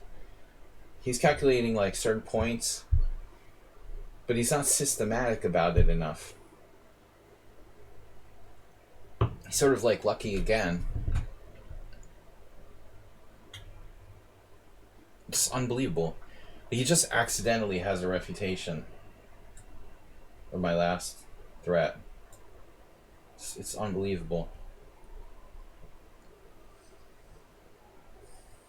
Simply unbelievable. He's like 2 pawns up in an ending.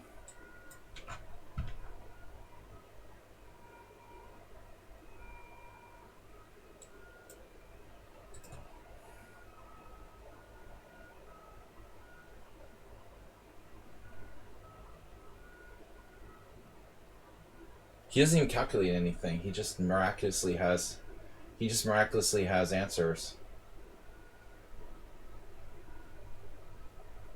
It's unbelievable.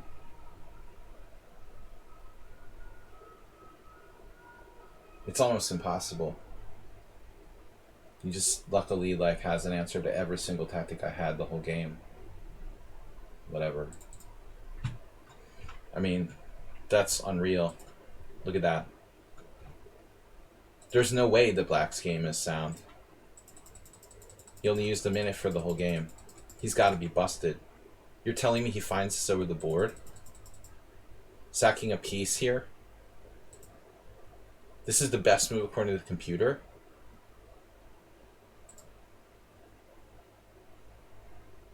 Joel Benjamin. So Joel played bishop c8 here. This is unbelievable. Knight takes f3, and it works. Like, let's check out the guy's center pawn loss. 17 center pawn loss, 1 inaccuracy. Okay, and he's 2300, using 1 minute for the whole game. Really? That's believable. Like, if he was 2600, I could believe that. It's a little too much, honestly. He's like won every game he plays against me. But I'd like to play him over the board and see what the score would be in over the board blitz. I don't think he's going to be having 17 center pawn loss with a perfect score against me over the board. Unlikely. Yeah, a little hard to believe. He's a strong FM, but I don't think so. It's a little too good.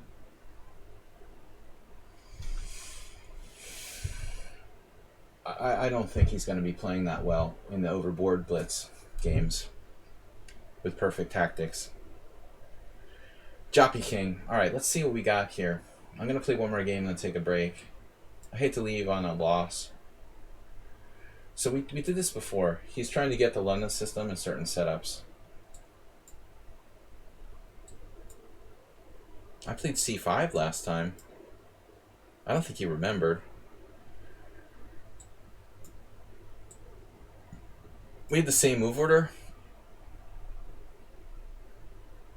I have a similar correspondence game against Ams momentarily.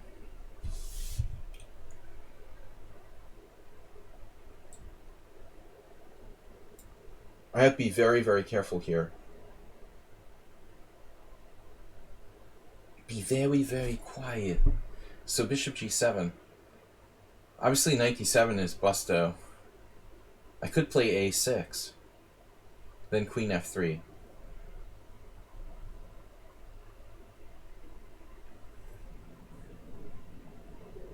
I could also just like lose my right to castle with bishop e5 check or something. Queen a4 check. Am I just busted? Really, this is unsound. It just doesn't work. Wow, I want this to work so bad, and it doesn't work. It's unbelievable. How bad is a6? Then queen f3, f6. I'm just screwed. Thanks, Coach Ah, for letting me know that bishop e5 check is a threat. Well, let's not like make any spoilers here. I'm not even sure. Coach Ah. Bishop e5 is threat. Look out. I just used like half my time thinking about what to do. I'm not concerned. Is knight c6 playable?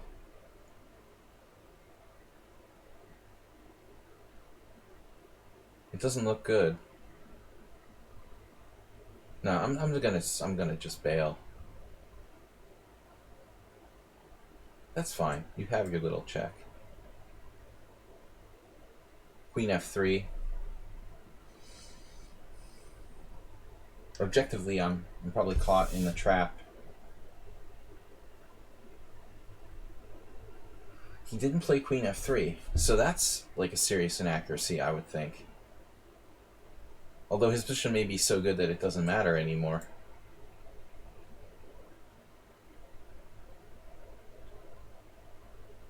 But objectively, I'm happy to be alive.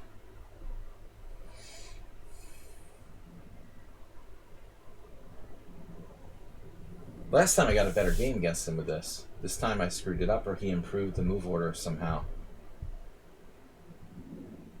But last time I actually got a totally okay position. So I'm not sure what exactly transpired between the two games. Miklos is a great player. But maybe he's sleepy. First couple games in the tournament, we can't all play like my opponent with a virtually perfect tactical game from the first round. He did make one inaccuracy, right?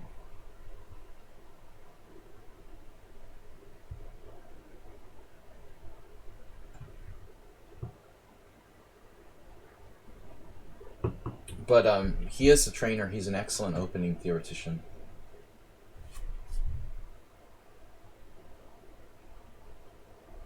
Principally, I need to sort myself out here.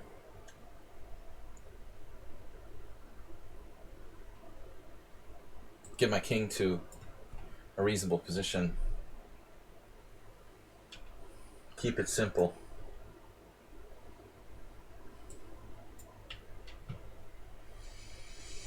I think he's made some mistakes not playing this as accurately as he could, probably.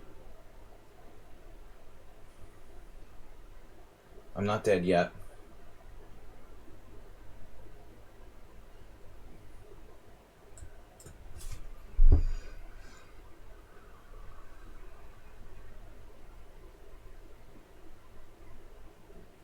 But I gotta sort out my king.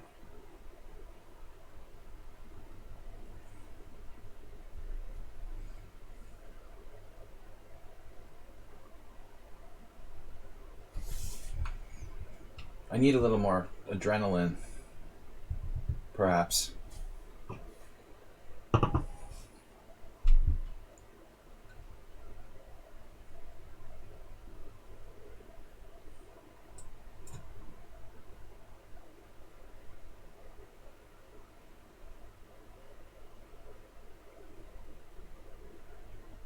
What about bishop d4? Too dangerous tactically?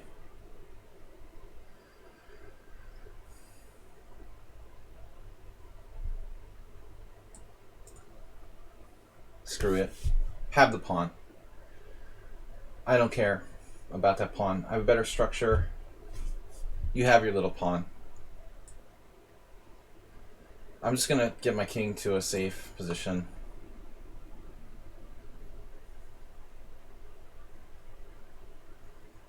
And the a pawn isn't so easy for him to use. With Isolani here. Now he's gonna go h4 on me. All right.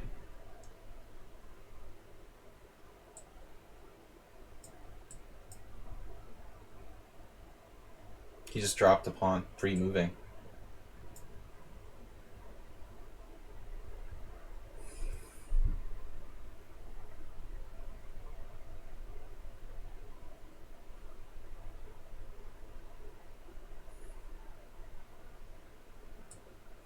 That's got to be demoralizing. Now he's like slightly worse.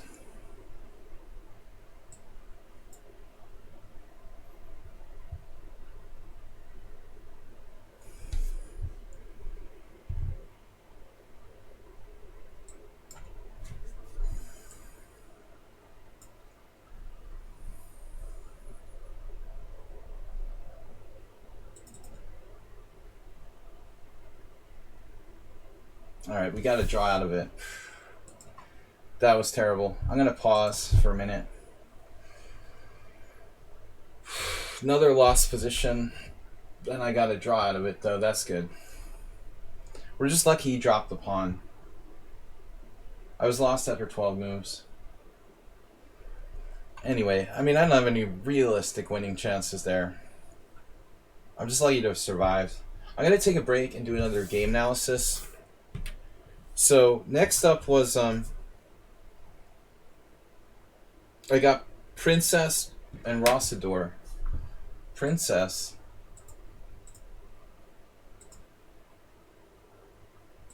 I think there was a game here. Is this correct? This is a... Yeah, alright. This looks like a game we didn't do. I don't recall this. Princess Chess 6-4. Have a nice stream, thank you, Nightmare Griffin. We're going to take a little break and do a mix of game analysis and maybe a few more Blitz games from that arena, but I don't feel like continuously suffering without respite. We're going to take a little respite. The first game against Tomo hurt. Like, I just can't believe he can calculate that fast and be 23.75. Anyway. Whew, I should have had 0 out of 2. I'm just celebrating half a point. Anyways, Princess Chess against No Priadi. This is, let's see. What's the time control? I don't know. Classical. Alright, whatever. So it's classical time control. 55 minutes, duh. It's right there. So 60 minutes plus increment. 55. It's a USCF rated, like, classical game. We didn't see this, right? So, it's a classical Pierce, which I pretty much, like, played my whole life. Oh, Chestnut is here. Okay. So, I honestly have to say, Karpov played the classical Pierce in the 80s and 90s, and it just doesn't give white much.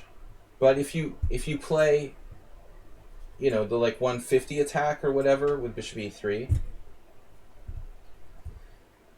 that's probably your best shot. If you want to play with Knight F3 and Knight C3, this is objectively the best shot. Nefedov played this weird move, Bishop G5, against me, and I was like, oh, what is that? You know, this move was never really covered very well in chess literature, but I have this book I picked up at the Hungarian, like, flea market like a couple years ago. It's sitting in my bathroom. It's some random Russian master, some book from, like, 30 years ago, like a paperback in Cyrillic, and I just bought it because it had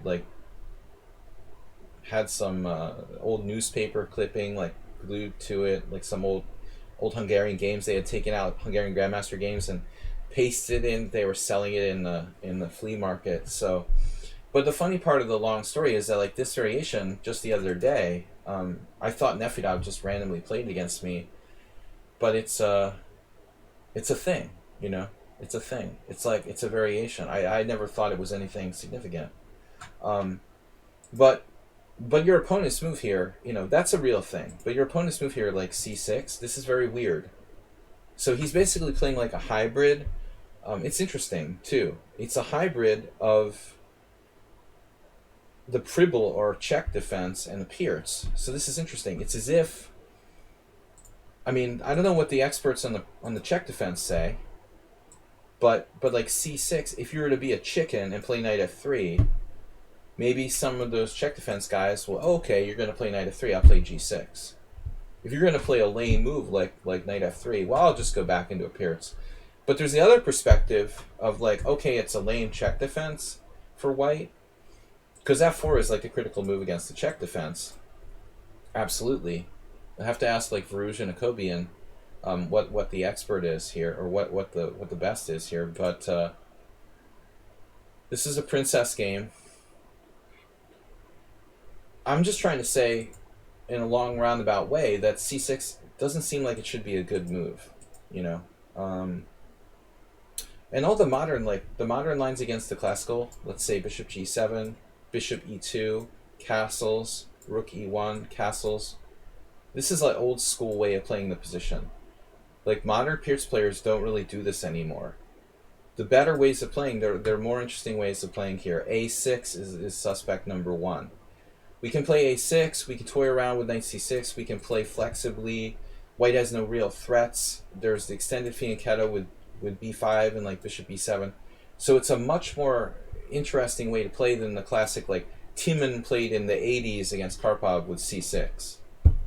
This is, I would say this is like old-fashioned and not interesting, whereas like the A6 is much more dynamic for black.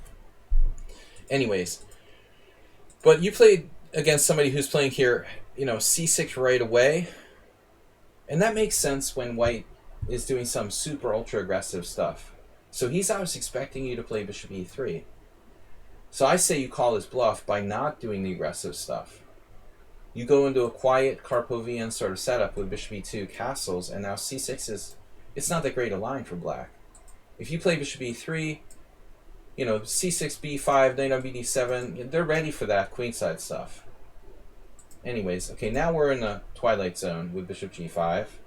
Probably not a bad move. Black oftentimes delays bishop G7, because if you're just going to do queen D2 and bishop H6, black's going to save a tempo. Another Feigl idea. I would think here black must consider alternatives to bishop G7. This push, however, can be a problem. I'm not really concerned about bishop takes F6. I don't think that's necessarily a good move for white. So I'm interested if black has some kind of flexible move here. The computer is pointing out queen C7. Not a very inspiring move. So B5, that's certainly interesting. Why should that be so bad? I think this is kind of a creative idea. But I mean, you're attacking before white's even castled over there, on the other side of the coin. Now probably white should second guess black and not castle queenside. Bishop D3 is good. I mean, A6, not a very inspiring move, but what do you want him to play? Knight on BD7, something flexible, fluid. I'm still concerned about E5. If we play knight on BD7, I mean, this gets kind of scary, If white's going to do E5, E6, that could be total crustaceans. So it's a guessing game with both sides sort of playing mind games. The other side's going to castle wherever. Black should just play bishop G7. A6 is slow. It's not as bad as knight on BD7 though. I mean, this bishop still controls this diagonal. E5 isn't as scary yet as it would be if knight on BD7. Still a strong move apparently. So the computer really likes this. So what's the point? Like, if takes, what do? We have to take with the pawn. And now what does black do? Knight D5. Let's turn off the engine. It's interesting. You probably just make some positional move like knight E4. I mean, this looks like a really good Sicilian Rossolimo or something. Oof, playing black here. You don't like this. DK guy is not a Pirtz player. But I mean, A6 is clearly suspicious and slow. White has to go for it. Okay, white played queen E2. That's not a bad move. I like queen E2. White has the flexibility to castle on either side with this move, not giving away his or her plan necessarily, depending on what black does. There's the bishop G4. Not that concerned about it. Black doesn't have a lot of ways to put pressure on D4, for example. You know what was funny, you guys? Ironically, Chestnut, I was thinking today about like I swear to God, I was thinking about like queen E2. Like, if you can play it against the French, I was wondering, this is literal thought that crossed my insane mind today, but how interesting is it to play an early queen E2 against the Pirtz? Or even, for example, to wait a move or two. But for example here, again, how about queen E2 against this? It's an interesting idea. Because you can castle queenside like quickly, you can probably use the same idea that you use in some sort of like Sicilians. Get some sleep. Listen, man, I mean, Chigorin played against the French, and this was in the morning when I was a little fresher, so it's not because I'm sleep deprived. I mean, no, seriously, it's an interesting idea. Anyways, just a coincidence I thought I'd point out since we're playing Queen E2 here. But E5, man. This looks like E5 City now. It's not going to win by force. You're not going to be able to play E6. It's still very tempting to play this move.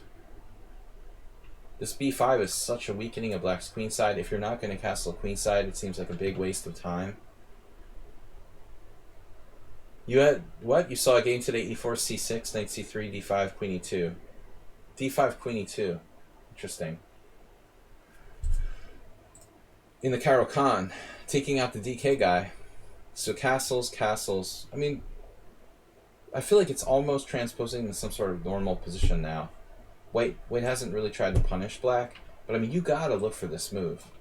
Especially now. She played it.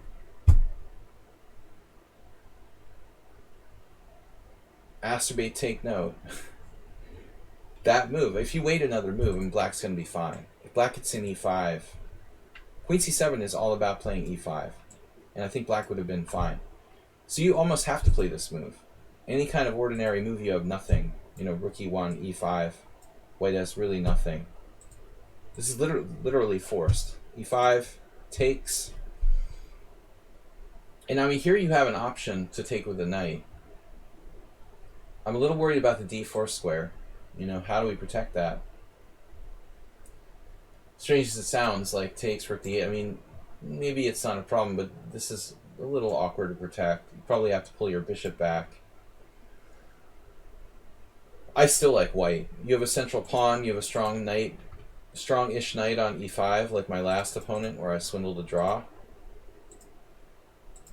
I like white. This is more normal. And now we have an interesting position. There's no bishop G4. Knight E5 is an automatic kind of move. It's not a no-brainer, but I don't really want to let black smash the pawns here.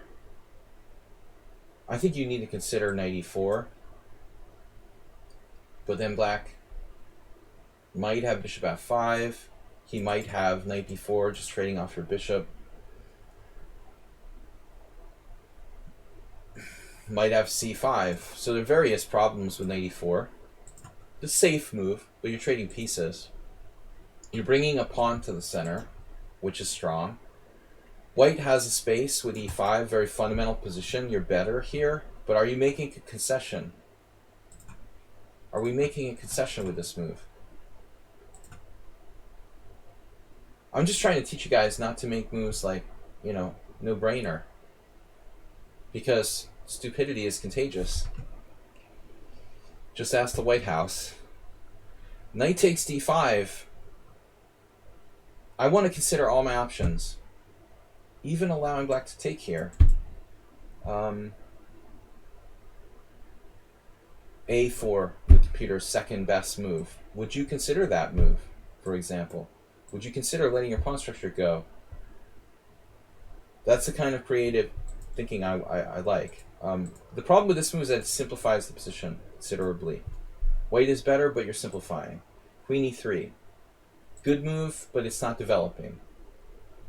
Same piece twice. Rook E1, A4. I'm cheating using the engine for suggestions. Queen D2 rather than E3. Also Knight E4. I like our control of the position here. And now here's an interesting choice. How about Queen F4? I agree with you not trading queens because you have more space. Are we concerned about F6? Here, F6. Yes, we're concerned about F6. We probably have to take, and now all hell is breaking loose. But in this instance, we might be losing a piece.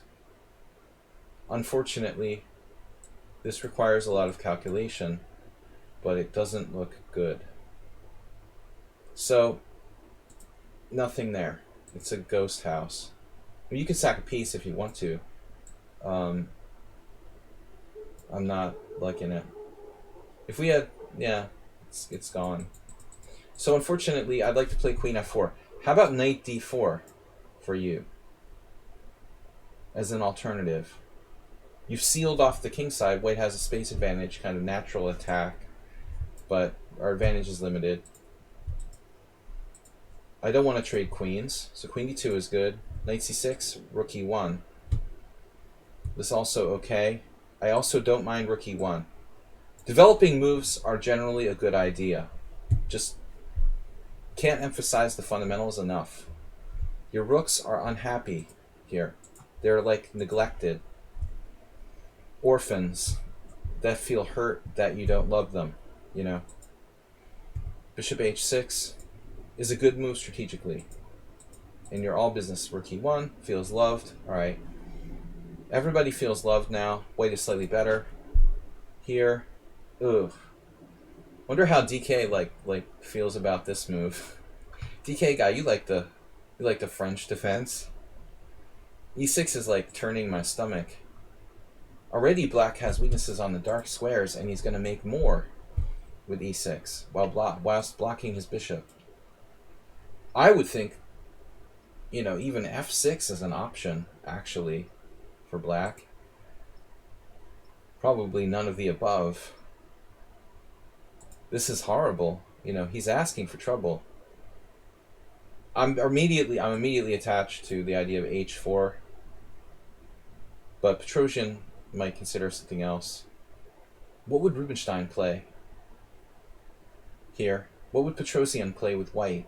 Because it's like a King's Indian attack. Build with c3 a little bit. Double the rooks on the e file. Then we'll hit him with h4, h5. You did play h4. And I don't love it. Maybe h6 is safer than h5. Black's really into very committal pawn moves. Here, good. Here, good. Probably good. I think black hit upon the idea of f6 now. That's a nice idea. And our rook is neglected. Hurt at being neglected. Not loved. The problem here with queen g3 is that we're losing control of d4. If black breaks through with d4, Rookman, thanks for the emotes. If black breaks through with d4, you're going to be sorry. You want to limit counterplay. I mean, queen g3 like stops f6, but I'm not sure it's absolutely necessary. Honestly, like if you play rook d1 and allow f6, I mean, you're better here. That's my problem. I don't know if we want to allow f6 or prevent it, you know? Maybe it's a mistake for black to even think about it. So I don't want to lose control of d4, and now it's hard to control d4. So it feels like maybe white was a little too all or nothing playing for tactics here. Just should have... See the d4 now. Black has some counterplay. And this is where we start to go off the rails. But I mean, I felt like we lost control of the position. I'm always trying to maintain control of positions. This is better to maintain control. Take your time. Take your time. You lost control of d4. Now it's like all spiraling crazy. And then it's just like, okay, random. King's here. There could be danger. I really wish I could play c4, but white has problems with knight there. I'd love the blockade here. Nimzovich comes to mind. There goes our structure. That was nice. I loved it when we had a good structure in this position. So white is just like spiral completely out of control. I'm waiting for the one move tactic like knight takes e6 check. Queen c5, king h1, knight takes e6 check, resigns. Game over. Rook d5, bishop e4, rook d2, black's infiltrating, and then wow. So the feeling I get about this game is like white had feels too much need to like force things. You should have more of a mentality of just kind of like maintaining control of the position and slowly building. It feels like you're trying to force tactics too much.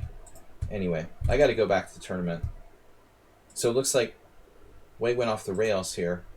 Can you take that? That's not good.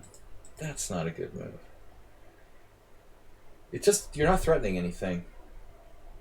That's the problem. And black has like 94. Hello. Yeah, this was an instructive game. Very instructive the way white like lost the thread. Black missing the tactic there. He has plenty of time to find this. Focused here. Plenty of time. He has like 18 minutes. It's not that hard to find it. White literally doesn't have a threat, you know, in this position. So, you're lucky in that respect. Now we just have like a worse structure and limited attack. It's like the remains of the day or whatever. It reminds me of Sicilian, where they say all Sicilian endgames are bad for white. You just have weaknesses. Black doesn't. And now we're just getting worse and worse, closer and closer to the endgame with a bad structure. We have a lot of isolated pawns. Gloom? You can't trade rooks, obviously. I was thinking queen here. I'm going to go get some more All-Star Arena after this commercial break. Maybe I'll grab me a beer, Elizabeth. Yeah. No, this was a very instructive game. I mean, white was like dominating.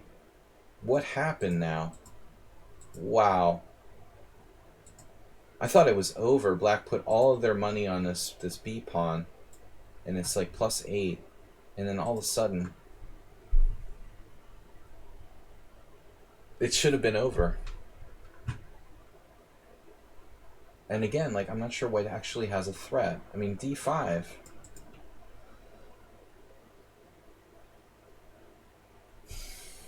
D5?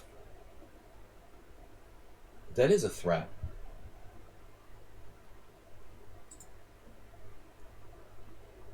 What the? So why can't you take on F7? He can take here. If Rook F7, King G8, and if Queen F7, that's unbelievable.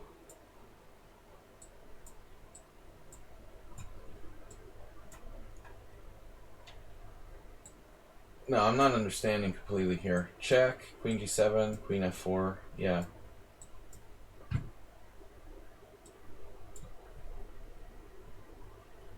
I understand not having a presence of mind to realize. I would have freaked out in a blitz situation.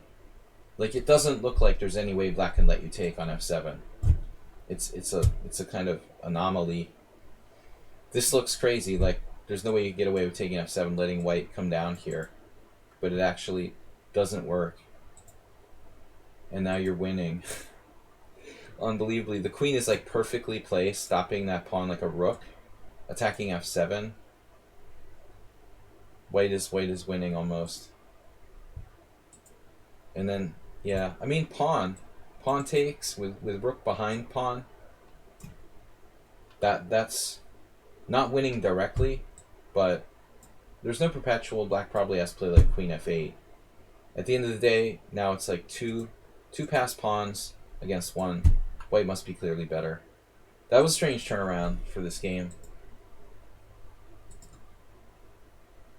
Mate in 22.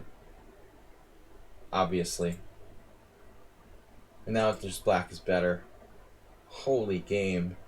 Batman. Unbelievable. Here. Queen. I can't believe you didn't take the pawn. You can't. It's protected. Oh my god, what a game.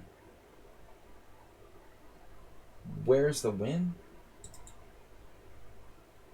Queen G3 check. Good god. That's even better. And it's over. What a game. Holy game, Batman. That was like... I was going to just stop. I was going to just stop. Until E5. I thought it was over. Anyway, guys, I'm going to take some moments to play a little bit more here in the All-Star Arena. Get my butt kicked. Just a second. I'm gonna get me a beer, Elizabeth. Do you want something from the kitchen? Who will be the President Biden vice presidential pick? Will it be Liz? I can't imagine. Joe, can I get you a beer? All right. I'm ready to play.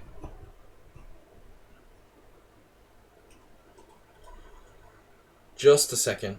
You guys can watch me get killed. But actually, I've been taking enough time off that I'm one of the lowest standing. Everyone else has played like 3 more games. Hopefully, like, there's a lot of bad players in this arena. Amishe, 2100 WFM, the weakest of the 23. Former teammate of mine. I just hope Elizabeth is the pick so that I can make the beer joke on an ongoing basis. I don't have jokes about the other vice presidential candidates.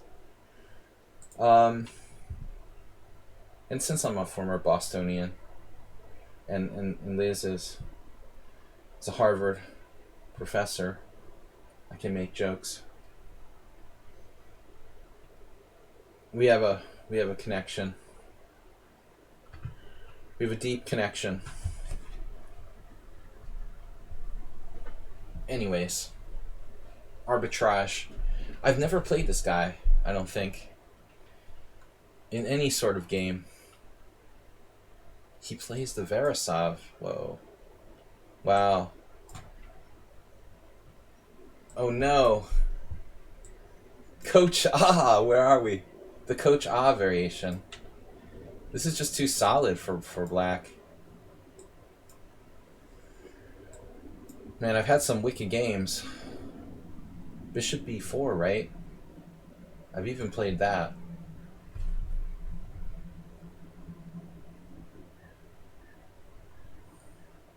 I might want to stop and think here for a minute. Queen a5, g5. I don't know this well enough.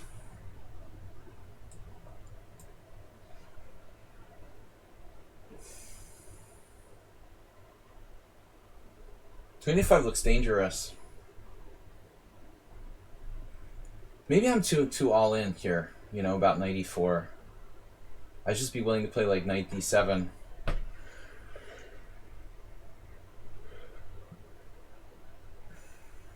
I forget what arbitrage is. Some sort of financial terminology. Let's go for this. We'll figure it out later. He knows this line. It's a line. Looks like fun. Holy mother of Batman. d5 castles queenside? That's safe. He's a maniac. Maniac on the loose. Dr. Seuss on the loose. It looks fun. Where's Coach Ah? He's missing his favorite opening. Wait, someone on sound should be here too. Someone on sound wants to play the Verisov with white. I mean, I'm a little bit having fun. Maybe this isn't objectively correct.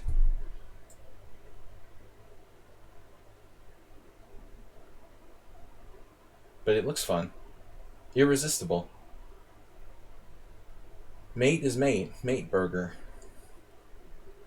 Mate burgers. He just doesn't respect the Sladgie. 2394. I'm a little underrated and out of form.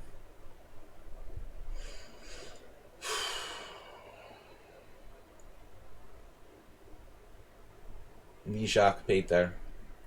But he came to his this guy is interesting because he came to his peak in chess exactly when I wasn't playing. That's why I've never played him. Queen a1 check and queen takes b2. Does that really seem right? Even queen a5, and what is white doing here? Does this seem right to you, master? Queen b2 opens lines. Queen b2, rook b1. Queen b2, rook b1.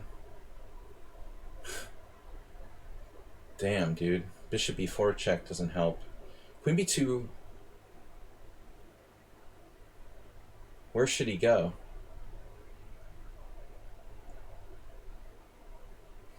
Queen e5, king e2. See, I'm going to get mated. I have to be very, very careful here. I can't hang my queen, so it's either queen a5 or queen b2. Queen e5, king e2, obviously. Pawn takes d5, queen f5, and I'm basically Scrooged. So why force his king to a good position is my logic here.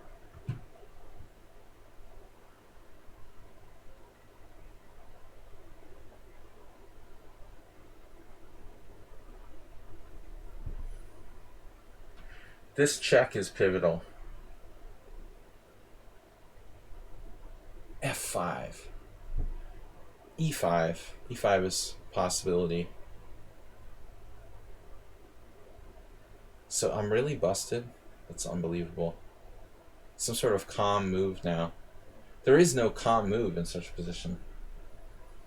His queen is so powerful, centralized. It's unbelievable. And I'm losing on time. What a complete maniac. Wow.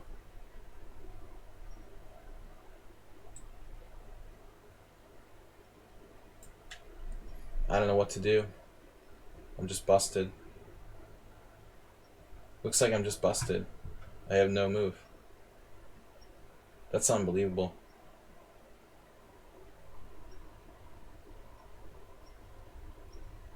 I mean, check this out.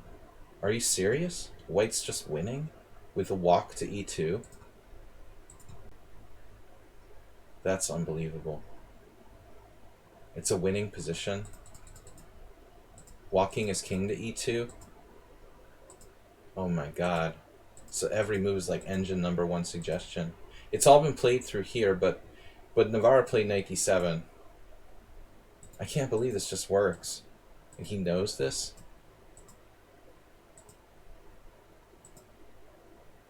So it just wins by force. With king d2. Just over.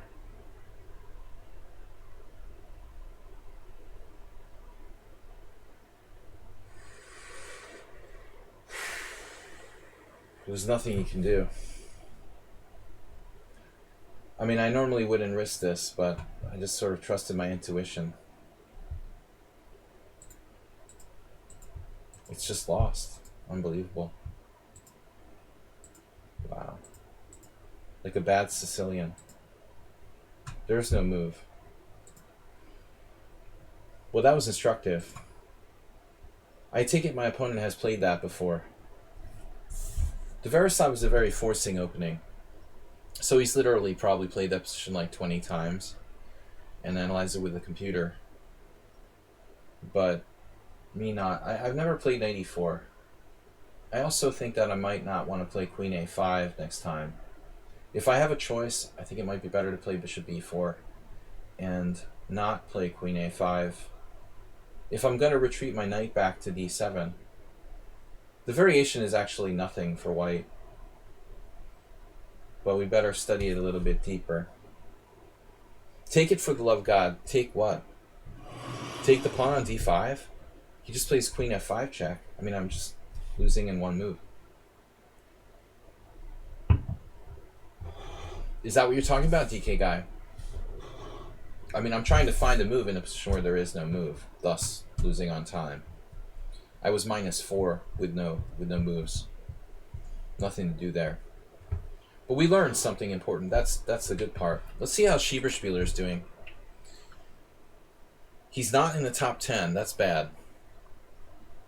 Schieberspieler should definitely be in the top 10 if he's playing all his games. He's too solid and lost a number of games.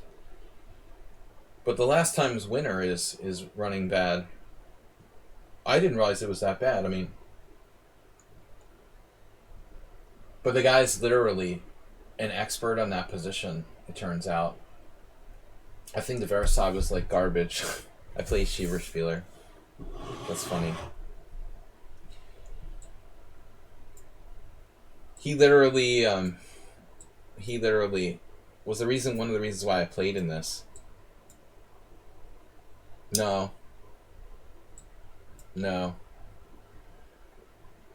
It's funny.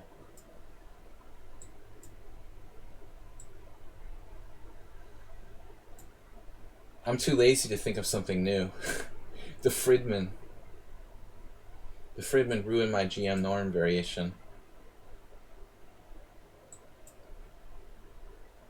This is our game from the other day.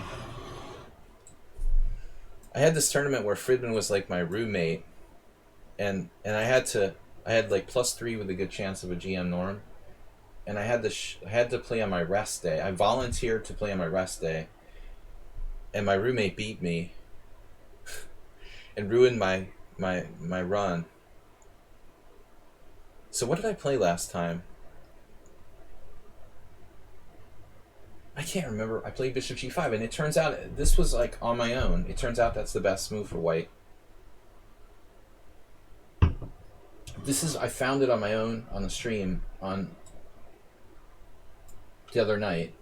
Bishop G5 is literally best. Probably this exchange isn't best according to the engine. But it's good enough for my purposes. Your mentor says Queen A5 is always bad. Yeah, it's usually bad. Your mentor sucks. I'll occasionally play it in the Sicilian. I've become a lot colder about it than I used to be. He's commentating in the stream. It's like 3 + 2. Give me my rating points. Schieberspieler's Jonesing at 2476. But Schieberspieler, I realized Bishop G5 I found on my own. That is the best move. Amazing. So what happens here if I take on C5? Is that a stupid question? You just take on C5, you sacrifice your B7 for structure. So I played this. I'm going to stand by this move. It's funny though, he can sack his B7 pawn. DC5, Queen C5, Queen B7, Rook B8 with initiative. And then he gets his like better endgame with the bishop on F6 and all that.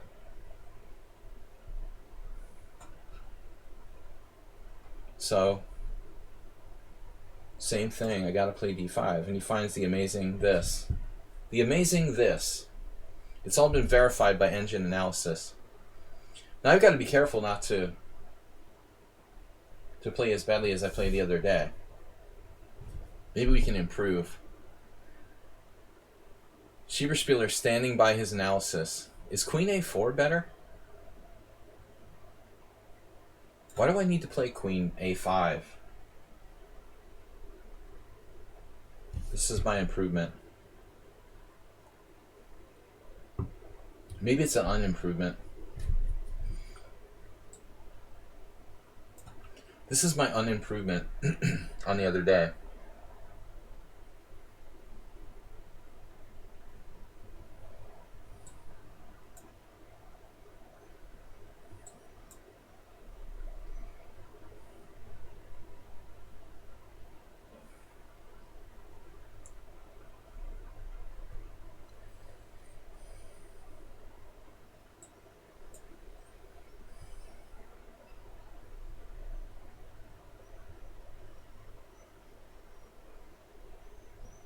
We still have some stuff.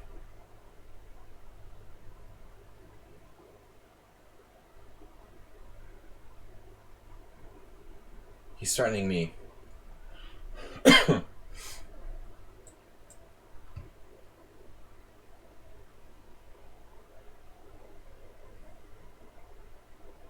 I believe in the fundamentals of my position.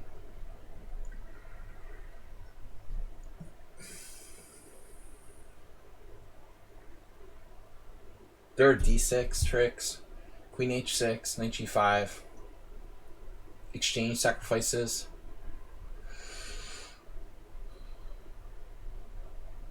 $95. Isn't that what I said? Bishop d4. Not a move.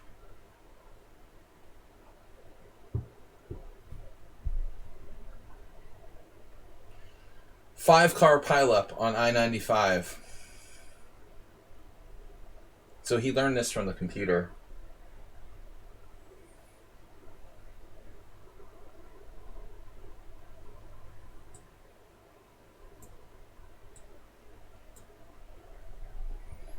It's a pawn sack. Positional pawn sack.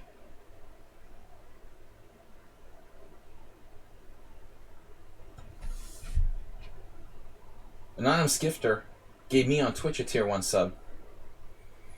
I love when we have anonymous gifters. Now we're ready to party with knight c6.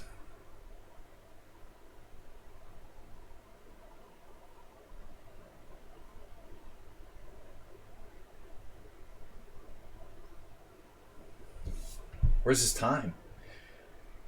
He's losing it here. White's coordination is too good. Spieler. Oof. He's going to sack the exchange. He didn't sack the exchange. Wow.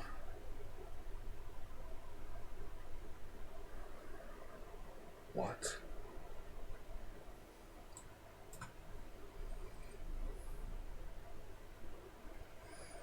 I really thought he was going to sack the exchange there. Whoa.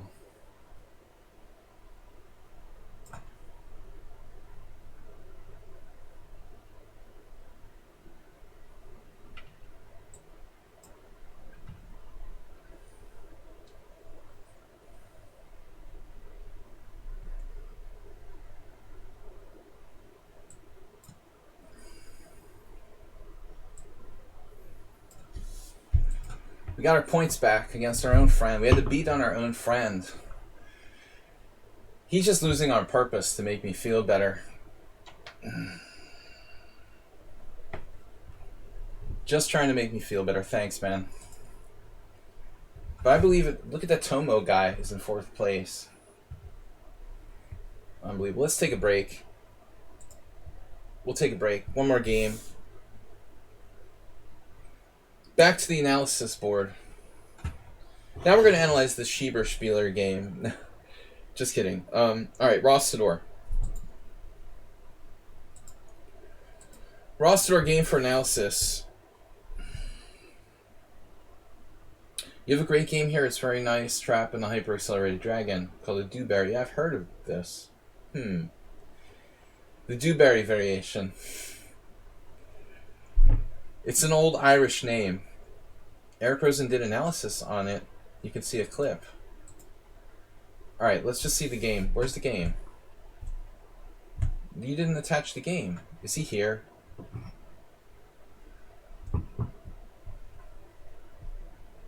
I'm not going to search for this game.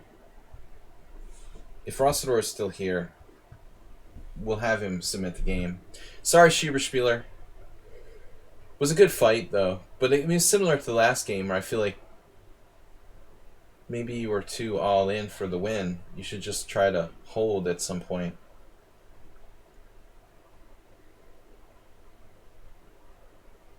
Anybody else? Alright.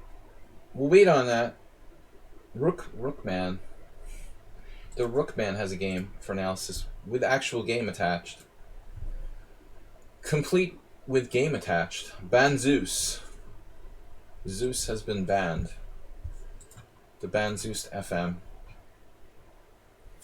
Specializing in accuracies but no blunders. Rookman with no blunders. Highly suspicious. Installing confidence for the streamer's battle. Yeah, he's making me feel better. You too, you let me have a draw from that horrible position I had against you. You're just trying to build my confidence up. It's a team player. Schieber-Spieler is a team player. Trying to help the old dude have his self-confidence back. Metal Eagle, welcome.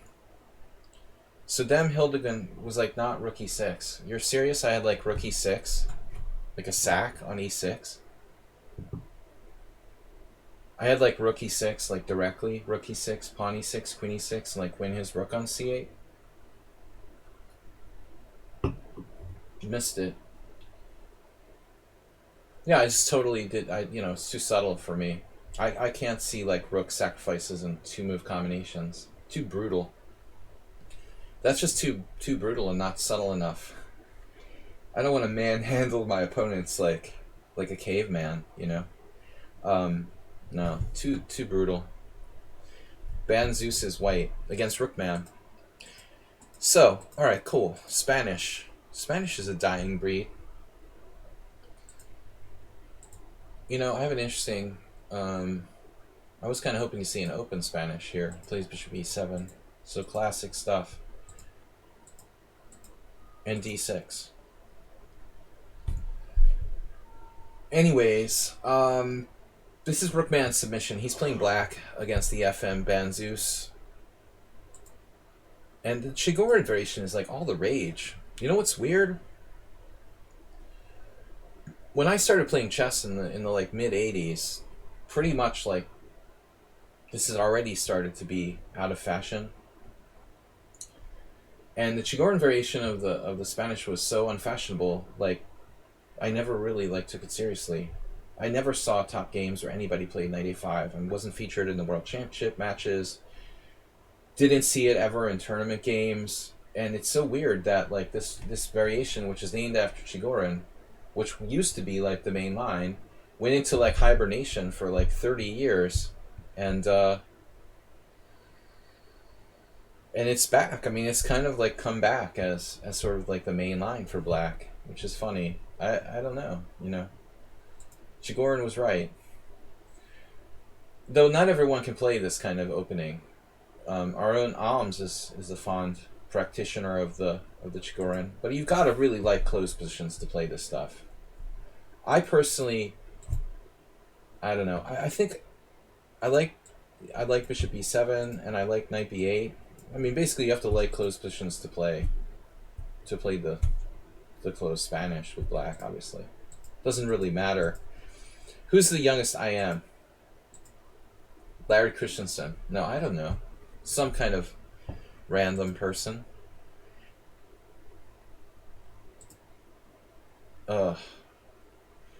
Yeah, so anyway, like queen c7 is like main line. But frankly, like d5 makes my stomach turn. If you really want to avoid that stuff, you've got to play other lines, like cd. There's a lot of different options for black. But honestly, like I get ill when people like lock the whole position. Alms likes that. So this guy goes d5. I've certainly played d5 myself. I think I played this in Blitz against Lengyel Bela before he died. We had an IM here who used to live down the street from me. And Bela used to play this for black really hardcore. And I think like I played some games with d5 and try to close the center and then attack on the king side. But it's very committal. Objectively, I don't believe this is white's best move. Ray Robson, well, that's a candidate. Though that was a long time ago. I imagine there's some pretty young IMs, especially now the title gets easier. When Ray got the title, honestly, I don't remember what year it was, but there might have still been like round robin norms at that point. I'm not sure. Maybe not. Maybe they already done away with the round robin norms, but I think like the fact that the round robin norms were done away with made the IM title and GM title a lot easier. Definitely a lot more players are getting titles much more easily now that you don't need a round robin norm. I think that FIDE should have kept that rule in place. But they're interested in making money, not in having stronger title players. Queen c7, d5, closing it up. So rook e8. So Alms is our expert. He plays like here, then knight comes back. Rook e8 is a weird move in a way. Because don't the knights normally like dance back here? Like the classic 500 games of Master Chess. 500 Master Games of Chess games. Or like 98, knight b7, knight d8, f6, g6, and then like put your knights on g7 and f7. This is like what Alms did against me in a. And the other thing is like Rookman seems like he's a very good tactical player. I mean, maybe Rookman's not in the stream now, but I've been talking about people like berserking and playing closed games. I was struck by the fact that Rookman seems strong tactically. It would seem strange that he would choose to play the black side of a closed Spanish. That would be his choice of opening. It's like Acerbate playing the... A little bit like Acerbate playing the black side of the Czech Benoni as his main line. It's going against your strength. Though it's good if you want to make that part of your game stronger, if your intention is to improve your strategic play. But if you want optimal results, you probably go with an open game. So Ban Zeus just like closes it up, but notice how there's very few games here. Rook e8 isn't right. Like I said, I guess bishop d7, that's flexible. b3, knight b7. Alms knows everything. It's a shame he's not here. Now g6, knight f1. And there, that's interesting. So knight h5, you're still going to end up on g7 likely. Bishop h6, now you're forced to play rook e8. Oh, actually, knight g7. So this is how it happens then. g4, 500 master games of chess. f6, knight g3. Now knight d8. This is like me versus Alms in a correspondence game. King h2, knight f7. Bishop comes back. And I don't remember if I played bishop d2 with white or if I played bishop e3 against Alms. But the plan, I mean, maybe it was like even Bobby Fischer used this, but there's a plan to like double the rooks. You play like rook g1, rook g2, rook g1, and then sack a knight on f5. But I don't think this is white's best way to play, to lock the whole position, honestly. Anyways, rook e8 seems wrong. Not a terrible move, but I don't get the plan. The bishop's kind of buried here. I mean, you might argue that it's better on e7. He's transferring to the king side. So now we've got real games. Kamsky, Elyanov, Rachik, Ganda. 2 Ganda games. Ganda's solid. And now g4. I mean, g4 gives up the f4 square, but it's a normal plan. Gotta play knight g3. I mean, it's awful, that knight. Actually, Gotta plays the black side of the Roy. But the knight sucks. You know, it's got nowhere to go in this type of position. But I guess it just sort of sits there, and you set up tactics. Here, much more kind of natural plan. Legio Bela did something like h5 against me when I played g4. I mean, this is something you learn after you play an opening for like 20 years. But I think this is a problem. So Rookman's just not really maybe like expert enough or experienced enough to sense like this is the moment when you have to nail him with h5. Bela has passed away, but he would have definitely played h5. I was thinking of Kyrgios too. Kyrgios, the black side of Lopez, expert. Now white has space advantage. a4. Whoa. Squeeze me? I don't understand how this works. That's a crazy idea. Obviously, you know, it's, you figure you probably have to play like bishop d7, then you're paralyzed, but how does a5 work? Wow. Just dropping a pawn temporarily and hope to get it back. That's pretty cool. So he messed him up with that. Now white has to be like hyper accurate. And bishop a4 is clearly an awkward move. It would leave white with this tactical shot b6. Doesn't necessarily do anything. If he liquidates the queenside, black might be okay. And that's basically what happens. So now, you know, white has a little bit of space advantage, but nothing special.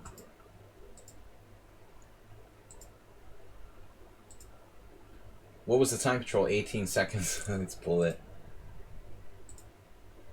But this was good. And now white is just awkwardly placed. Holes here. That was a creative idea by Rookman to play a5, honestly. It totally messed white up. He never got anything on the king side, even remotely. Forcing a trade of queens with an anchor like that. The only question is, can black win? Maybe like knight a4, bishop a1, and then another knight to c5. Look how stupid these knights are. But I mean, that's what I'm talking about. When I teach chess, I tell people all the time that knights are not well placed on knight 3, almost ever. Kamsky put the knight on knight 3 like before g4, but it's always a problem in these Spanishes. It has nowhere to go, you know. You've got to be very careful that this doesn't happen, that the knight just gets entombed on g3 forever. Not like white's just like losing strategically.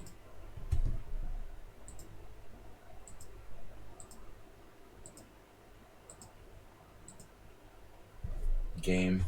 Timeout. Interesting game. I mean, a lot of questions there. I'm not an expert in the Spanish, especially with black, but it seems like both sides made some mistakes. Black came up with a5, got kind of creative counterplay. Okay, guys, that's it for the game analysis, I think. NM Sloan, he submitted a game. All right, never mind. We'll do it. NM Sloan, Mols. Mols, I played this game in a simul, resigned to focus on other games that I could win. At this point, I was in time pressure for all my boards, I think. I understand. Last time, I didn't give myself enough time for my simul. Sloan. Sloan is black against the dreaded London system. Alright, one last game analysis.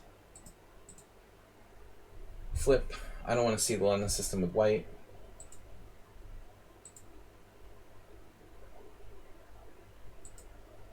I like b6. I play this a lot. Probably my favorite move in that position. c5 is possible. c5 is not bad. Independent lines there. You're probably going to get better results with b6. And that's just like, what is white doing? It's clearly not a good move. I mean, it gets in the way of the c-pawn. It doesn't support control of e4. It's a target. You got to be very happy to see bishop c4. But I mean, now you're just making like this random Magnus Carlsen move. I don't think that's a principled way to play. It's not bad to play bishop d6. But I really feel like, I mean, I like Carl Schlechter's style pawn structures as much as the next guy, but probably white won't allow that. I'm sure there's a decent way for white to play against bishop d6. He shouldn't take, clearly. Okay, bishop g3. But seriously, you should just play the normal move here. His bishop is just misplaced. I mean, this is like easy equality for black. Guys, thanks for joining me here on the stream. We're going to wrap it up soon, in like 15 minutes. I think I'll play like one more game in the All-Star Arena. But I don't like this, you know, opening up the H file. I think you ought to probably try to maintain the tension, though I don't know what to suggest.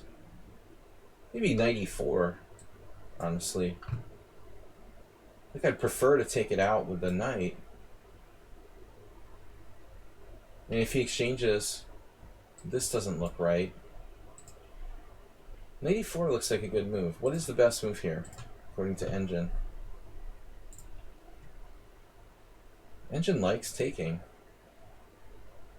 I don't see what the big attraction is to taking on g3. I don't mind him taking us. I'd rather take it with the knight. I don't know. And white's very solid after bishop g3. What is the problem here? I'd rather take it out with the, I know your bishop's not on the right square for this type of structure, though. That's true. This bishop should probably be on like f8. But still, he's got this stupid bishop on c4. It's just completely misplaced. So he's going to lose time with that as well. I don't know. I feel like this is sort of boring. Now white has this like uber solid king, Caro Khan thing. Still black's fine. Whatever. Most people that I played, they try to castle queenside. Okay, white has no advantage. It's equal. And like this is not the only plan. You can play for c5. It's interesting. The computer wants to go for knight h4, I think, the minute that he plays e5. I had a game where I had problems with that last week.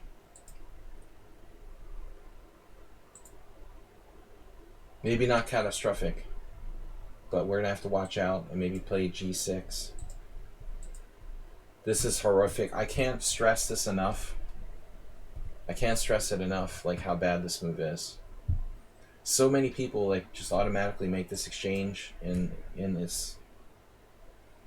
It's unbelievable, Dude, that's the center pawn in your position. You're just gonna trade it off for nothing. And plus, when white makes this exchange on e5, that creates these massive holes for this knight to come into d3. It's like the easiest way to lose with white, exchanging this pawn for no reason. And like, it's correct. The computer is correct, if possible, to play e4. I don't know how that would work though. He's not guarding it. So now you can play e4. Yeah, I make moves like this all the time in the simul. But you should go for the space, go for the space, go for the outpost squares. Go for this and go for this, if you can do it. Obviously, it blocks your bishop. It's not a no-brainer. Especially in a simul, you have to be careful. I understand a6. Black's better here. But it would have been better to play e4 so he could have had access to those key holes. That's the problem with his whole position. When he makes his change on e5, that's the point. You free up the e5 square. So it's either here or here, and eventually into here, we have chances. Just general space advantage, too. I'm also not fond of having my bishop blocked. But you should see, like, Evans Reshevsky, U.S. Championship, 1950, I don't know what, but he made his bishop, like, extend through that diagonal. e4, queen e7, great move. Perhaps we can try something sharper like this. Will it just liquidate everything? Very likely. So the white was smart to play b4. It's a great move. Taking away your outpost here on c5. Yeah, c5 is debatable. It's a totally sterile position with almost nothing to do. Very hard to play. But black is slightly better. I don't know. c5 is a little committal for me. There's possibilities of holes here. I don't like b5 that much, but it's okay. So you just grab some space on the queen side now. And black's still better. a4, he ought to go for it. DK guy would definitely recommend a4. Yeah, knight of fate is. To get the knight to e6, it doesn't do that much in this structure, but it's a great plan in general. I really honestly wanted to get a knight. I'm sitting here thinking about how to get a knight on d6. So if you go back a couple of moves, this position, I'm literally thinking like maybe here, Rubinstein. Because ideally, like, that's a good square for a knight. Maybe we can play the other knight to f6, put a lot of pressure on e4. But, there's only so much you can do in a symmetrical structure. That's why I avoid symmetrical structures like the plague. I can't stand absolutely symmetrical structures. So good move by white. Played a4.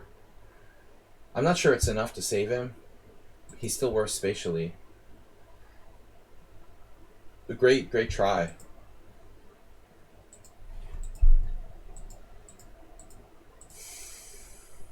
It seems weird to go back to d7. Maybe you can move your queen and then get your knight on e6. Because your knight has no future from d7. I think you're on the right track, but you need to think of a different plan here. You know what would be cool? Like knight d4.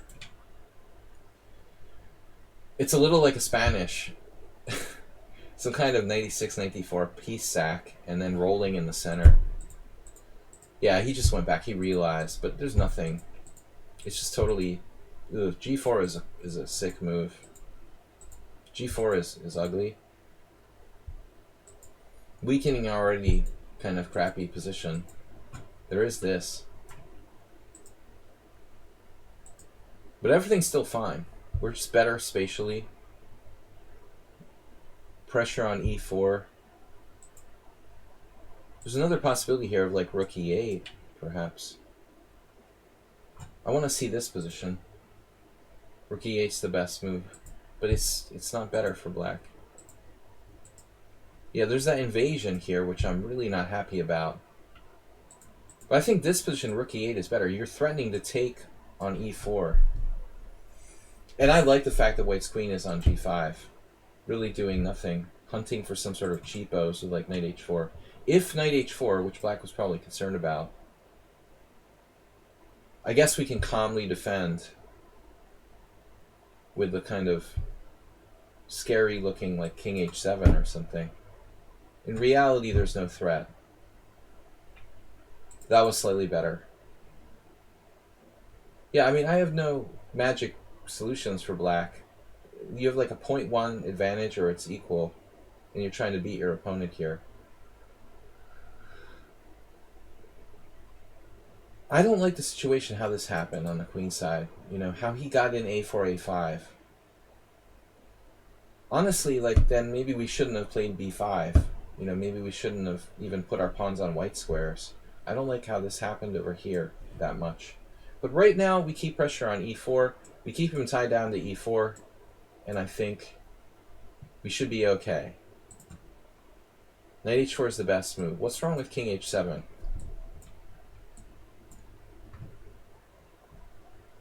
So now he just concretely defends. There's the file problem. When you have knight f8 with no threats. Yeah, it's kind of a, you know, it's a thankless position. He's got the file. He's fixed his pawns on the right color over there. It's too late, you know, for black. The best you can do is like kind of hope to draw here at this point. Symmetrical structure gave him that space on the queen side, and now you're fighting for a draw. But winning is really not in the cards here. Yeah, you just don't have anything. All right, I'm gonna play one more game in the one last game. Hopefully, I'm not gonna lose. One last game in the All-Star Arena, and I'm gonna bag it for tonight. Tomorrow, we're gonna be streaming in the morning. Is it still going? Yeah. We're gonna play one more game in the morning. I'm in like last place. We're in last place with no games. I'll get an easy pairing by doing this, ducking in and out of the tournament. Butchuk had a bad result. He's one of our new teammates, by the way, guys. Good player. He had an off night tonight. So let's see how Schieberspieler's doing. He's not on the top list. Shock Vlog, impressive result. Joppy's winning the tournament. We swindled a draw. Last time you got number 3. What? You mean Gobix? What do you mean last time I got number 3?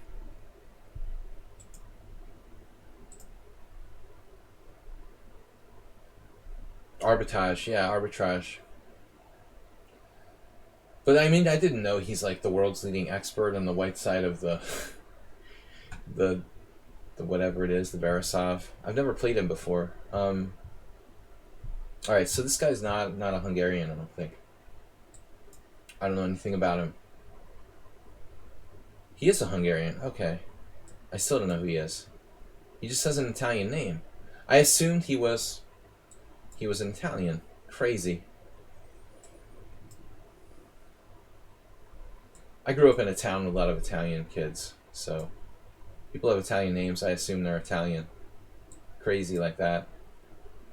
Gianluigi. So this variation,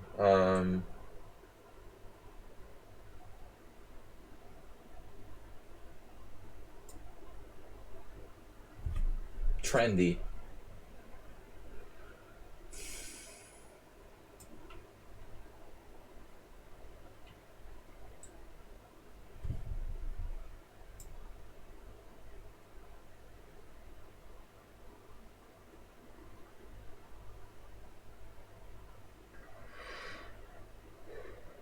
I don't really know what I'm doing here.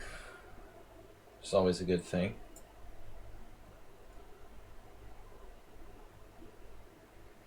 But I mean, okay, it's a reasonable way. I think this is normal. He knows the theory. His knight on b4 is kind of a mixed bag. It's not always good. He doesn't have any traps or anything for me. Knight, knight, knight d3, knight c2, bishop d5. Like, what is black threatening here? Nothing. Famous last words.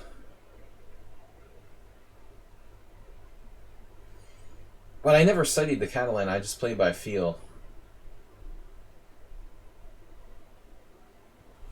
Who is this player?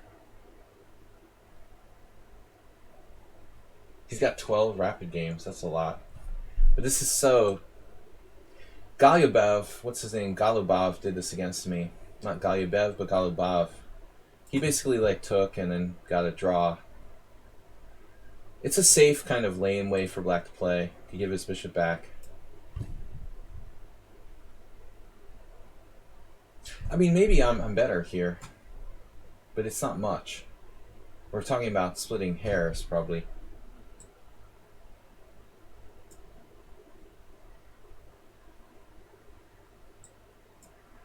Ops color bishops, it's the Hungarian All-Star Arena. Would you expect anything else?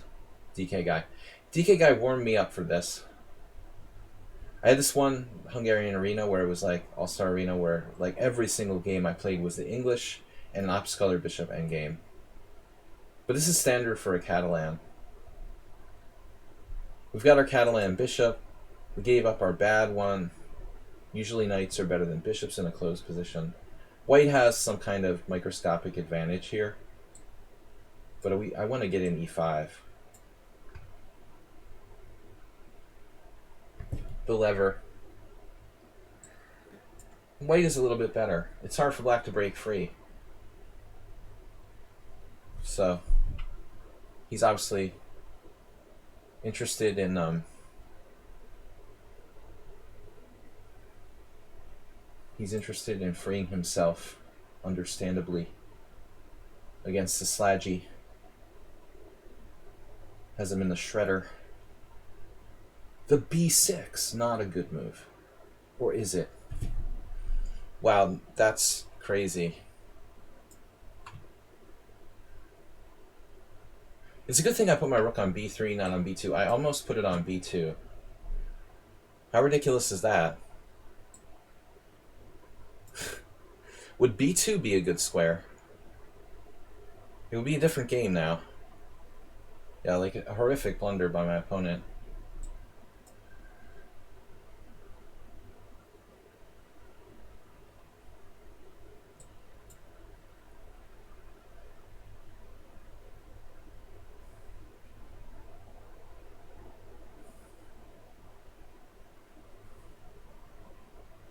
This is not really where you want to be.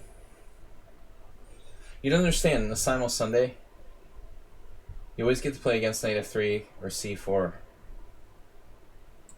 What you talking about, Willis?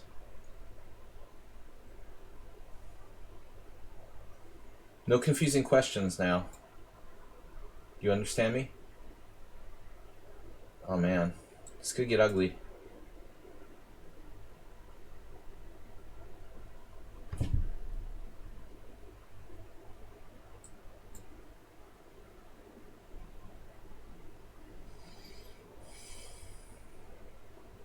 Wow. The roller. The pawn rollers. Now he's going to get counterplay? Not really. It's just too strong for white.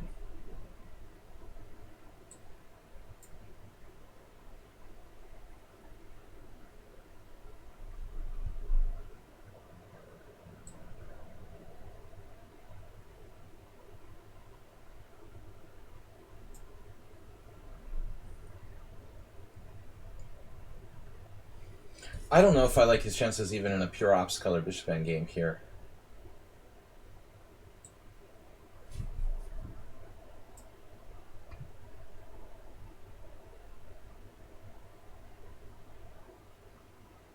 I can see how he could have some sort of annoying counterplay now. Slightly.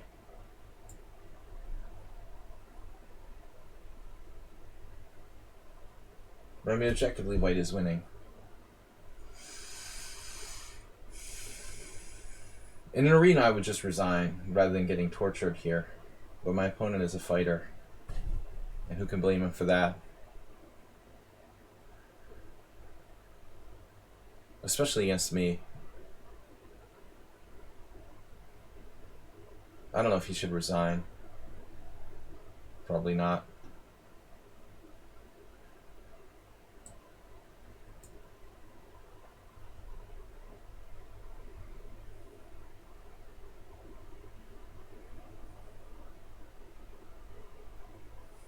The nicotine. Last game, guys. I'm going to shut down the stream.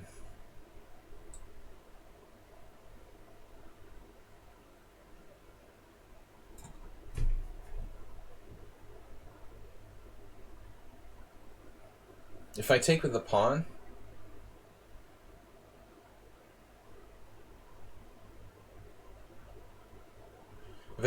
he has like rook d8.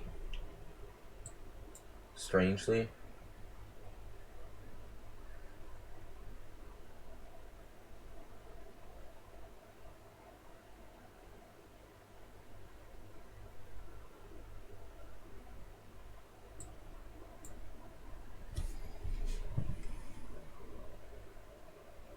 But I'm going to go for it at some point. Wow. Gotta give him credit. You really gotta give him credit.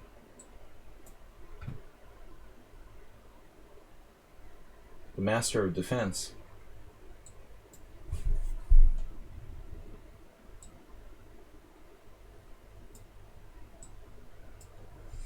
How's he going to cope here?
That's enough torture for tonight.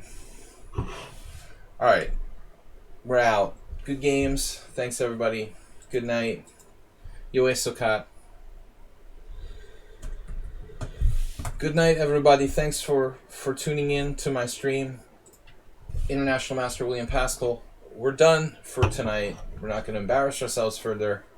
Good games. Thanks for the warm-up. DK Guy. Thanks, everybody, for playing. Tomorrow morning, we're going to be back at 11 a.m. with some challenges here for the viewers.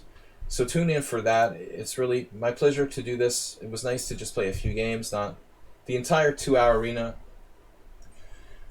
And reminder that we're doing Simul on Sunday, 6:30 CEST. Also, the stream on Sunday will be there'll be a second stream on Sunday with the team battle.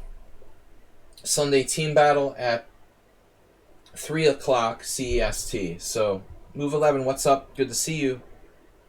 Glad you could stop by. Stream battle, if you can play on Sundays At this time, we're going to be moving to Sundays, 3 p.m. CEST. So 2 streams on Sunday, a stream tomorrow morning at 11 a.m. Guys, please join the team, the Panda and Horses Club, so you can join our streamer battle on Sunday and other tournaments as well. Guys, don't forget to check out my YouTube channel. Also, of course, subscribe here on lichess and Twitch. It's my pleasure, guys. Again, back tomorrow morning at 11 a.m. with Blitz. Take care, man. Move 11, everybody. El Rostador. Thank you, guys. Mr. Coffee, Asterbait, everybody. Good luck to Schieberspieler. Let's check him out before we leave. Let's check him out. What happened to the Schieber? Our teammate in the All-Star Arena. Is he on the front page? He had a bad night tonight. Schieberspieler in 13th place. He's coming around, though. Not enough berserking. Just off the first page. I didn't play enough to be a real threat in the tournament. But I'll see you guys tomorrow morning. Thanks everybody for watching. On behalf of Panda and everybody, it's been my pleasure. Bye bye. Hey guys, don't forget, streamer battle on Sunday. It's a new time at 3 p.m. CEST. Don't forget our simul's at 6:30 CEST. Tomorrow morning, 11 a.m. Blitz challenges with everybody. See you then, guys. Thanks for subscribing. Bye-bye. Bye-bye, guys.